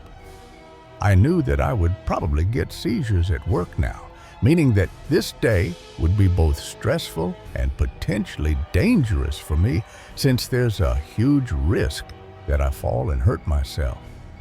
The home's pulse was a weight. Its shadows, a truth that lingered in my mind, a truth that followed me to the danger. And it's really not a good thing to get cramps and seizures among mentally unstable criminal clients who you're supposed to care for. And look, I know it's not an ideal situation to work in that field with my condition, and I can inform you all that I did quit after only 6 months.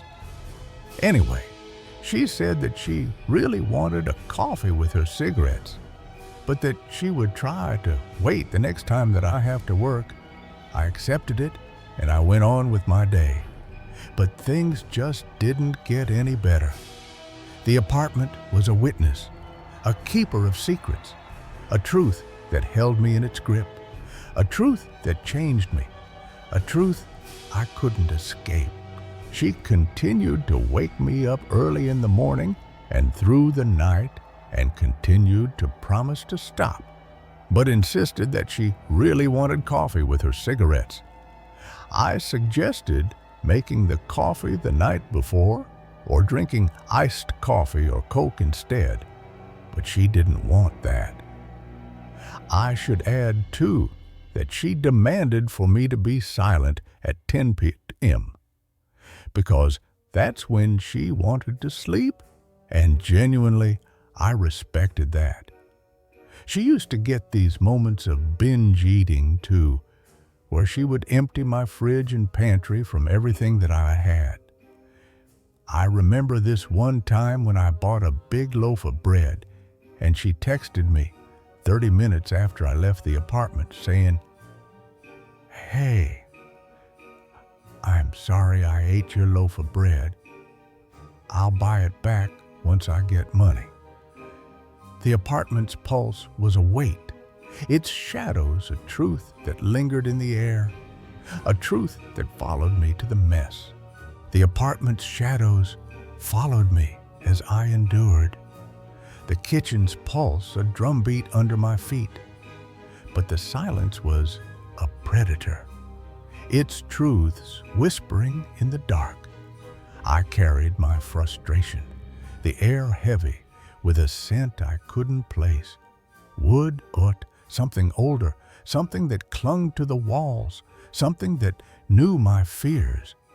The windows glinted, their glass etched with faint lines, almost symbols, that glowed faintly before fading, casting eerie patterns across the floor.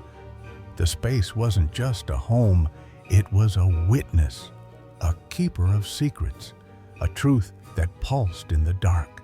I paused, the sink stretching, its edges warping as if the apartment was blinking, watching, waiting.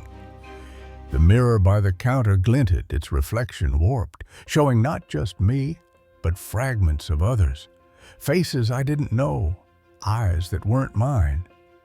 I blinked, my heart a drum, my breath catching, my hands trembling on the mug, but the faces were gone, the glass empty, the silence heavier. The apartment wasn't empty. It was full, brimming with a presence I couldn't name, a truth I couldn't escape. The hall loomed ahead, its shadows deepened, but the air was wrong, heavy, with a pressure behind my eyes, a feeling like a memory, not my own. I saw flashes, voice in winds, footsteps on tills, faces I didn't know but felt I should, their eyes hollow, their mouths moving without sound. The light danced, its rays swallowed by the dark, its path bending as if the space was warping, reshaping to keep me here. The home wasn't mine. It belonged to something else, something that stirred in the shadows. I stepped back, the stool a frail refuge, but the shadows lingered, their edges too sharp, too alive, as if the apartment was watching, waiting. The night was a wait, the room a prison, its walls a canvas of lives spent and ust, its shadows holding echoes of those who'd stayed, those who'd never left.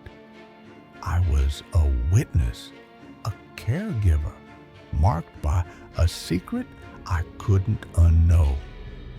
The dawn filtered through the curtains, but the apartment disagreed, its shadows lingering, its pulse a drumbeat that followed me. I was no stranger to patience, but this was alive, a truth I couldn't escape. The space was a record, a canvas of lives spent and lost, its corners holding echoes of those who'd passed through, a mystery that pulsed in the dark. Like an entire loaf of bread in 30 minutes? I had told her when she moved in to feel at home and what's mine is yours. So, I couldn't really get mad at that, but it did start to annoy me for two reasons. I mean, it was getting kind of expensive since it was such huge amounts, and it was always in inconvenient times of the day. Like after an evening shift when the store was closed and I came home hungry and she had emptied the kitchen from literally everything that I had bought the same day. M also had long black hair that was absolutely everywhere, all over the sink, the floor, the bathtub. The apartment's pulse was a weight, its shadows a truth that lingered in the air, a truth that followed me to the clutter. The mirror glinted, its reflection warped, showing not just me but fragments of others, faces I didn't know, eyes that weren't mine, eyes that pulsed in the dark. I'm no clean freak, but I think anyone could understand that this isn't the nicest thing to step into or see everywhere in your house. She also left her fingernails and toenails on the bathroom floor. There were also pee drops on the toilet seat every time that she had been to the toilet, too. I saw a silverfish on my bathroom floor. Never, ever seen one before. The apartment's pulse was a weight, its shadows a truth that lingered in my mind, a truth that followed me to the past. They eat hair and skin and nails and whatnot. So I figured that this fella probably enjoyed life because of the new dirty conditions my bathroom was in. At first, I didn't want to say it straight out because I thought that it would hurt her and I didn't want to make her uncomfortable. So I just put a broom and shovel in the bathroom to imply that we needed to sweep the floor more often. This didn't seem to work. The home was a witness, a keeper of secrets, a truth that held me in its grip, a truth that changed me, a truth I couldn't escape. So, after a while, I told her in the nicest way possible, with a smile on my face, "Do you think we could try to clean the floor in the bathroom more often? We tend to lose some hair when we brush it, and I'm afraid that we might get pests. I saw a silverfish the other day, and I don't want it to get worse. I always made sure to say we instead of you, so she wouldn't feel attacked. And she promised to think about it, but nothing changed. The apartment's pulse was a weight, its shadows a truth that lingered in the air, a truth that followed me to the request. Now, I started dating a guy around this time and was head over heels for him. He was also in a roommate situation, so we had a tough time getting any alone time. I asked him if there was any chance that we could get one night to ourselves every now and then in the apartment, and that she, of course, would get the apartment to herself as well.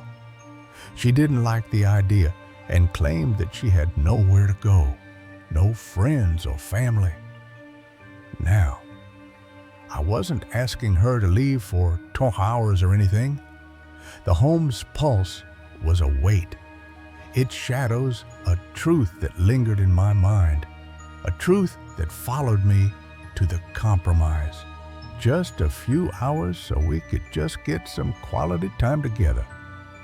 She could just go to the library or take a walk or whatever. I mean, I was at work for like 8 to 10 hours, 5 days a week. So she got a lot of time to herself. One of our old co-workers realized that this was really tearing at my mood to never get any time for myself, and I started feeling really suffocated. Cool. She offered that M could stay the night at her place.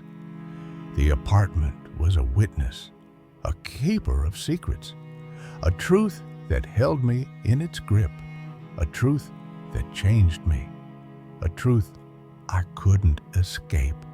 After all, they were friends, too. M said that she didn't want to bother her, but we told her that she didn't. They're friends. She's more than welcome. And I really just want one night to myself and my guy. After all, I didn't understand why she made such a big deal over leaving me and the apartment for just one night. The apartment's pulse was a weight, its shadows a truth that lingered in the air, a truth that followed me to the bowl.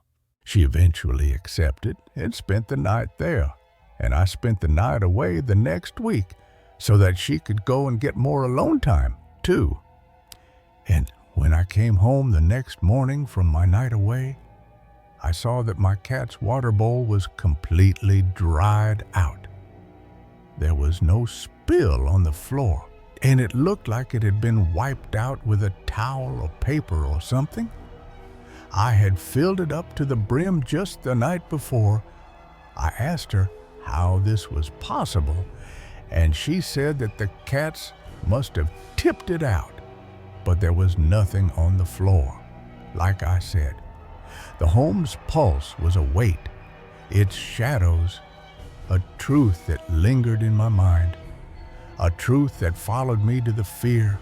But my cats are overly social and usually puddle up with strangers after just a few minutes, and I noticed that the cats withdrew from her more and more over time. And the last couple of weeks, they never left my bedroom, except from when they ate or used the litter box or whatever. It honestly seemed like they were scared of her, which I couldn't figure out since she was just so timid. I had this old saucepan from the 60s that meant a lot to me, too. The apartment was a witness, a keeper of secrets, a truth that held me in its grip, a truth that changed me, a truth I couldn't escape.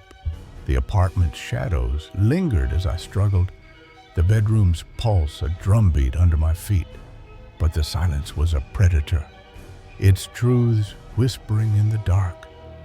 I carried my exhaustion, the air heavy, with a scent I couldn't place.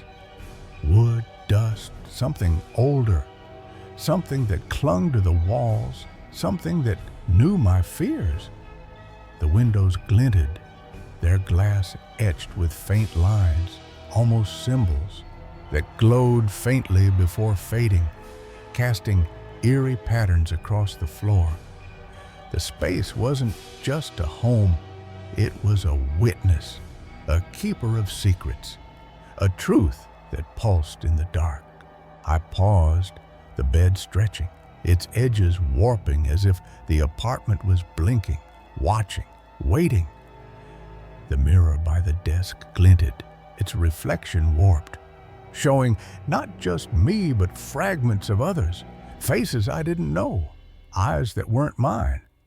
I blinked, my heart a drum, my breath catching, my hands trembling on the pillow, but the faces were gone, the glass empty, the silence heavier. The apartment wasn't empty, it was full, brimming with a presence I couldn't name, a truth I couldn't escape. The hall loomed ahead, its shadows deepened, but the air was wrong, heavy, with a pressure behind my eyes, a feeling like a memory, not my own. I saw flashes, voices in winds, footsteps on tilts, faces I didn't know but felt I should, their eyes hollow, their mouths moving without sound. The light danced, its rays swallowed by the dark, its path bending as if the space was warping, reshaping to keep me here. The home wasn't mine, it belonged to something else, something that stirred in the shadows. I stepped back, the corner a frail refuge, but the shadows lingered, their edges too sharp, too alert, as if the apartment was watching, waiting. The night was a wait, the room a prison, its walls a canvas of lives spent and lost, its shadows holding echoes of those who'd stayed, those who'd never left. I was a witness, a caregiver, marked by a secret I couldn't unknow. The dawn filtered through the blinds, but the apartment disagreed, its shadows lingering, its pulse a drumbeat that followed me.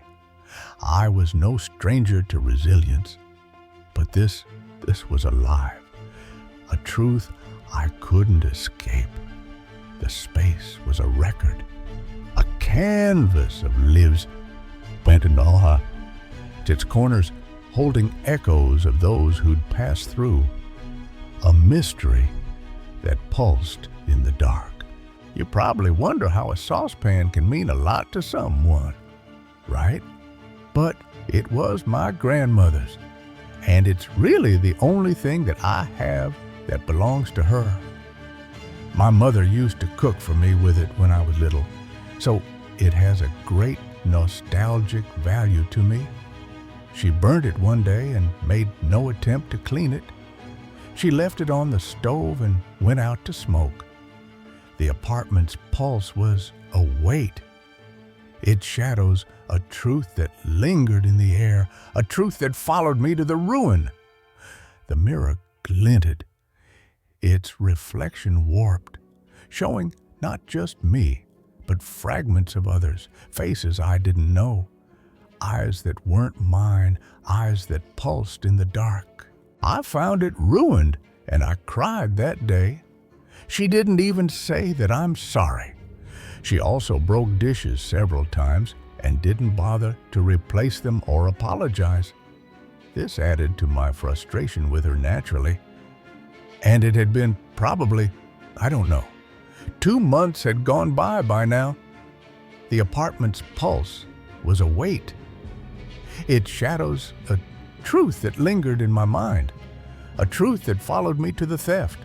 And she kept waking me up at night, kept binge eating my food, never cleaned, never left the house, scared my cats, and ruined my things. I realized, too, that she stole my prescripted sleeping pills at one point, lots of them as well. And I only get one per night, not more or less. And as you already know, I really need them. The home was a witness, keeper of secrets, a truth that held me in its grip, a truth that changed me, a truth I couldn't escape. I had 20 of them in my nightstand when I left for work, and when I came home, they were gone. She denied this, which is pretty hilarious, since nobody else could have been there. But my frustration was getting heavy. The summer heat was strong, and I felt locked up in my tiny bedroom with my 2 cats, never getting any time to myself. The apartment's pulse was a weight, its shadows a truth that lingered in the air, a truth that followed me to the message. Never any time alone with the guy that I was dating, except for once every 14th day. My apartment was messy, and she was stealing from me. All of this was beginning to culminate. But one day, out of nowhere, my old elementary school classmate texted me on Facebook asking me how I know him. He had seen that I had posted on Facebook that we were roommates now. The home's pulse was a weight, its shadows a truth that lingered in my mind, a truth that followed me to the revelation. I told him that we were all co-workers and that she needed a place to stay because she got evicted. He said, "I know, but do you know why she was evicted?" Yeah. She accidentally went into her neighbor's apartment. He said, "That's not the full story. She broke in and snuck up to their sleeping baby with a knife in her hand. But luckily, the father woke up and wrestled her at dinner and managed to save the baby. Thankfully, nothing happened, but it was definitely a close call. The apartment was a witness, a keeper of secrets, a truth that held me in its grip, a truth that changed me, a truth I couldn't escape." I felt sick to my stomach. Could this be true? It would certainly explain why she was evicted, but it just sounded so horrible. And she is such a timid, nice girl. I had so many questions, but my friend had the full police report. The apartment's pulse was a weight, its shadows a truth that lingered in the air, a truth that followed me to the paranoia. Apparently, the couple that M had broken into was his ex-girlfriend and her family. It seemed that M had a psychosis episode during the break-in, but those parts weren't public. It was, however, clear to me that she had been lying to me about why this had happened and about how long she had been mentally unstable for. I started getting quite paranoid now, and I was already very frustrated with everything. The home's pulse was a weight, its shadows a truth that lingered in my mind, a truth that followed me to the decision. And it was around this time that I really wanted her to move out.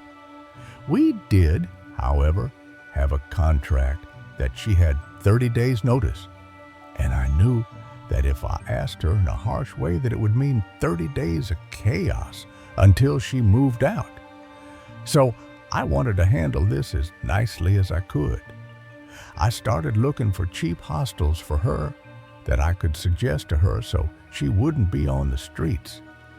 The apartment was a witness, a keeper of secrets, a truth that held me in its grip, a truth that changed me, a truth I couldn't escape. The apartment's shadows lingered as I confronted. The hallway's pulse a drumbeat under my feet, but the silence was a predator, its truths whispering in the dark. I carried my dread. The air, heavy, with a scent I couldn't place. Wood, dust, something older, something that clung to the walls, something that knew my fears. The windows glinted, their glass etched with faint lines, almost symbols, that glowed faintly before fading, casting eerie patterns across the floor. The space wasn't just a home, it was a witness, a keeper of secrets, a truth that pulsed in the dark.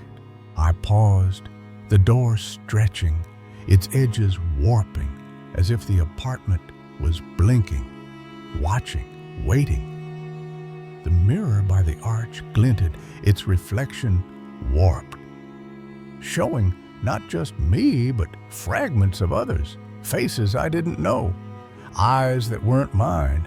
I blinked, my heart a drum, my breath catching, my hands trembling on the curtain, but the faces were gone, the glass empty, the silence heavier. The apartment wasn't empty. It was full, brimming with a presence I couldn't name, a truth I couldn't escape.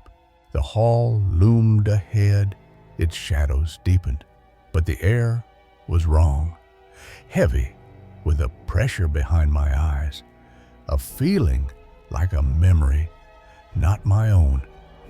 I saw flashes, voices in winds, footsteps on titles, faces I didn't know but felt I should, their eyes hollow, their mouths moving without sound.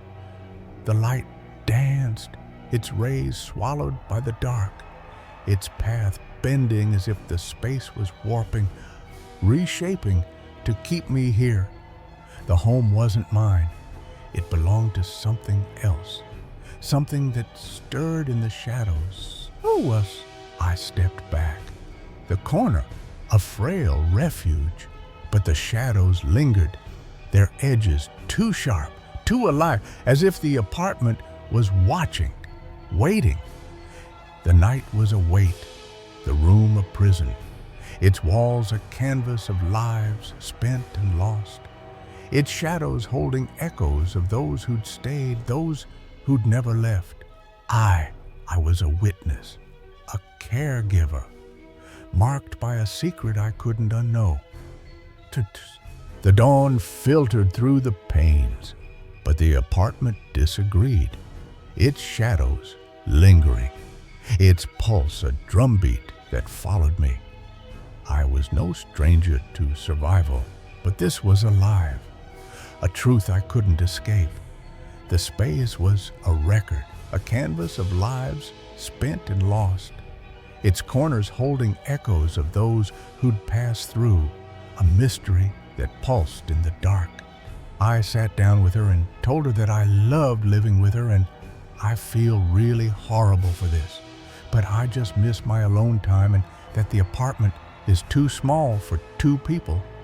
I said it was not personal, and that I wouldn't want to live with anyone right now, and that I wished it would have worked out, and that I'm really sorry and hope that we can still remain friends. She looked absolutely crushed and said that it wasn't possible. I showed her the hostel that I found and said that I understood that it wasn't the ultimate situation, but I said I really needed her to move out because I felt suffocated, and also the summer heat was making it tough to always have the door to the bedroom closed, and that it was tough for me to not get my sleep. She said okay. The apartment's pulse was a weight, its shadows a truth that lingered in the air, a truth that followed me to the plea.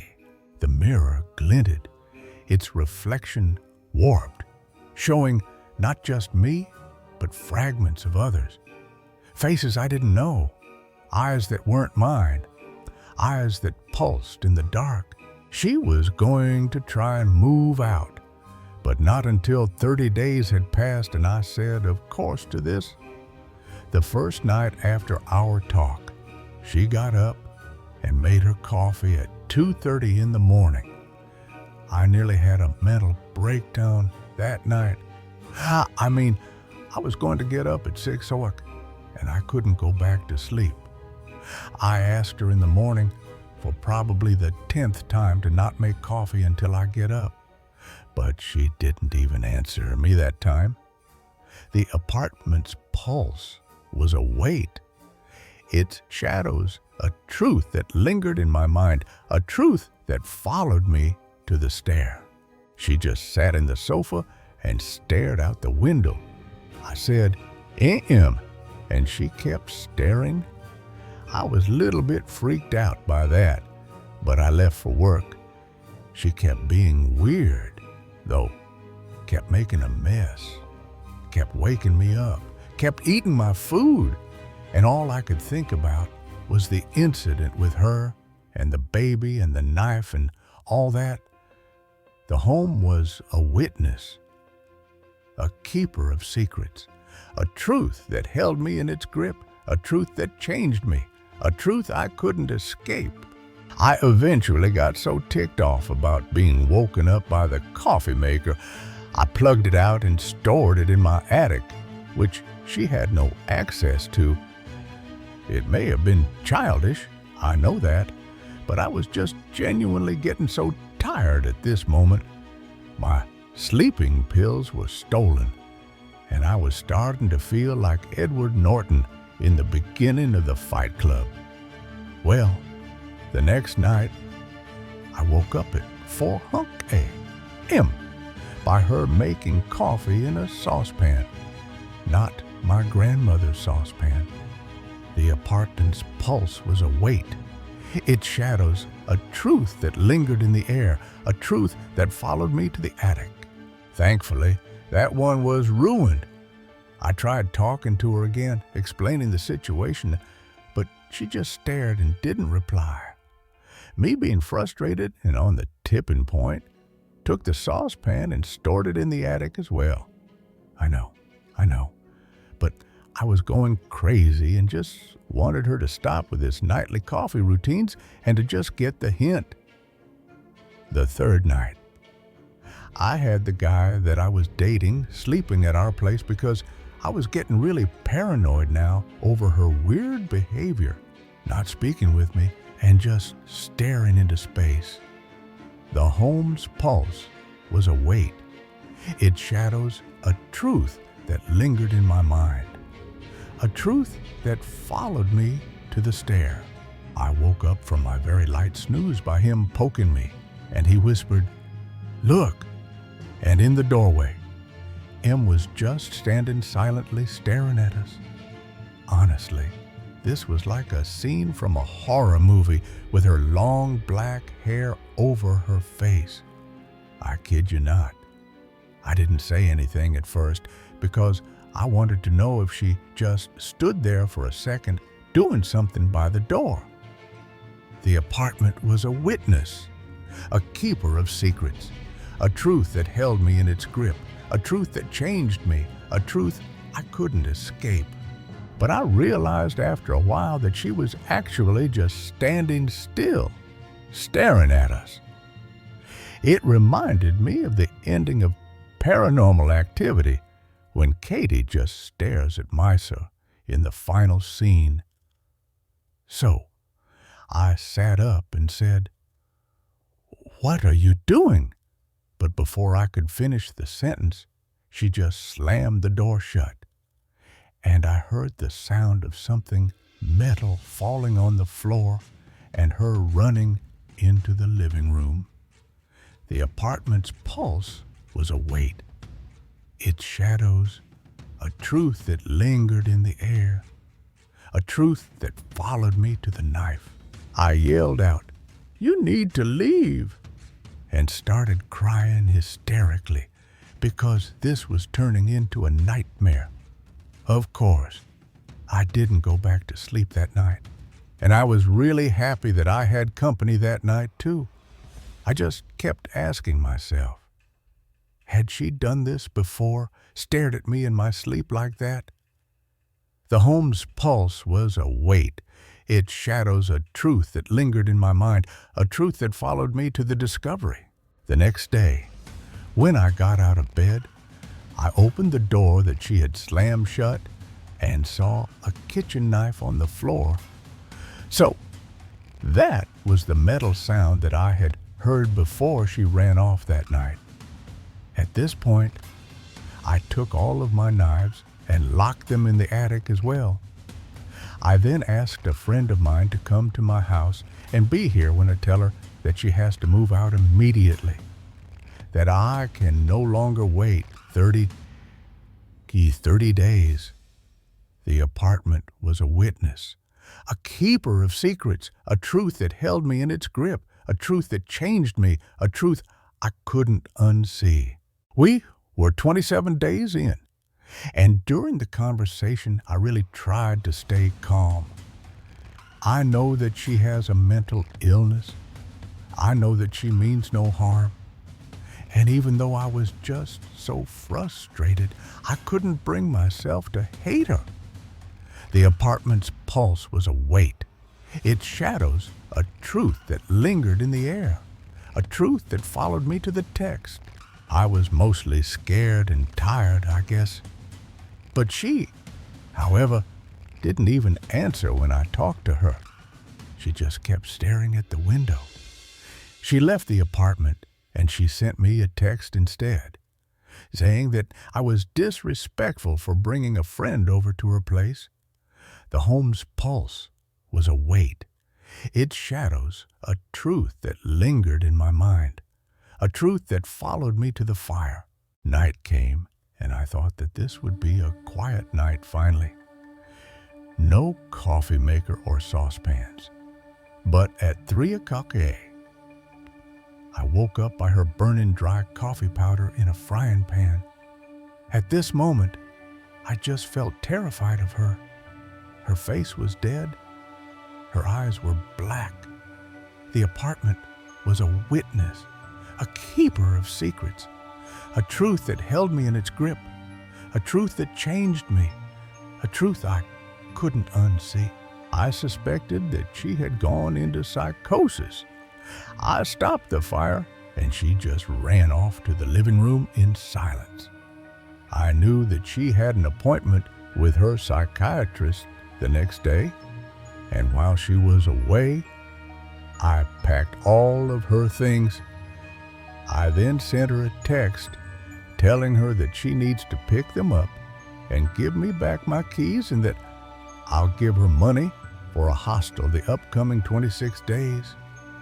The apartment's pulse was a weight, its shadows a truth that lingered in the air, a truth that followed me to the keys.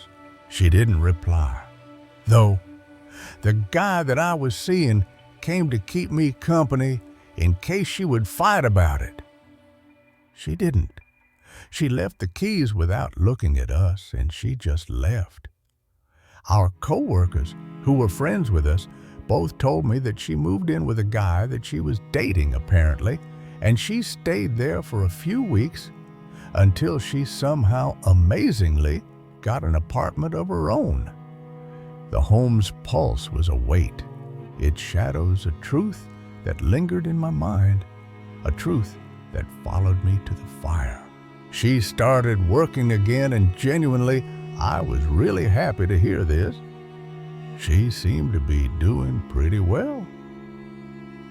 Then in January of this year, one of our old co-workers told me that M had called her and told her everything must burn. That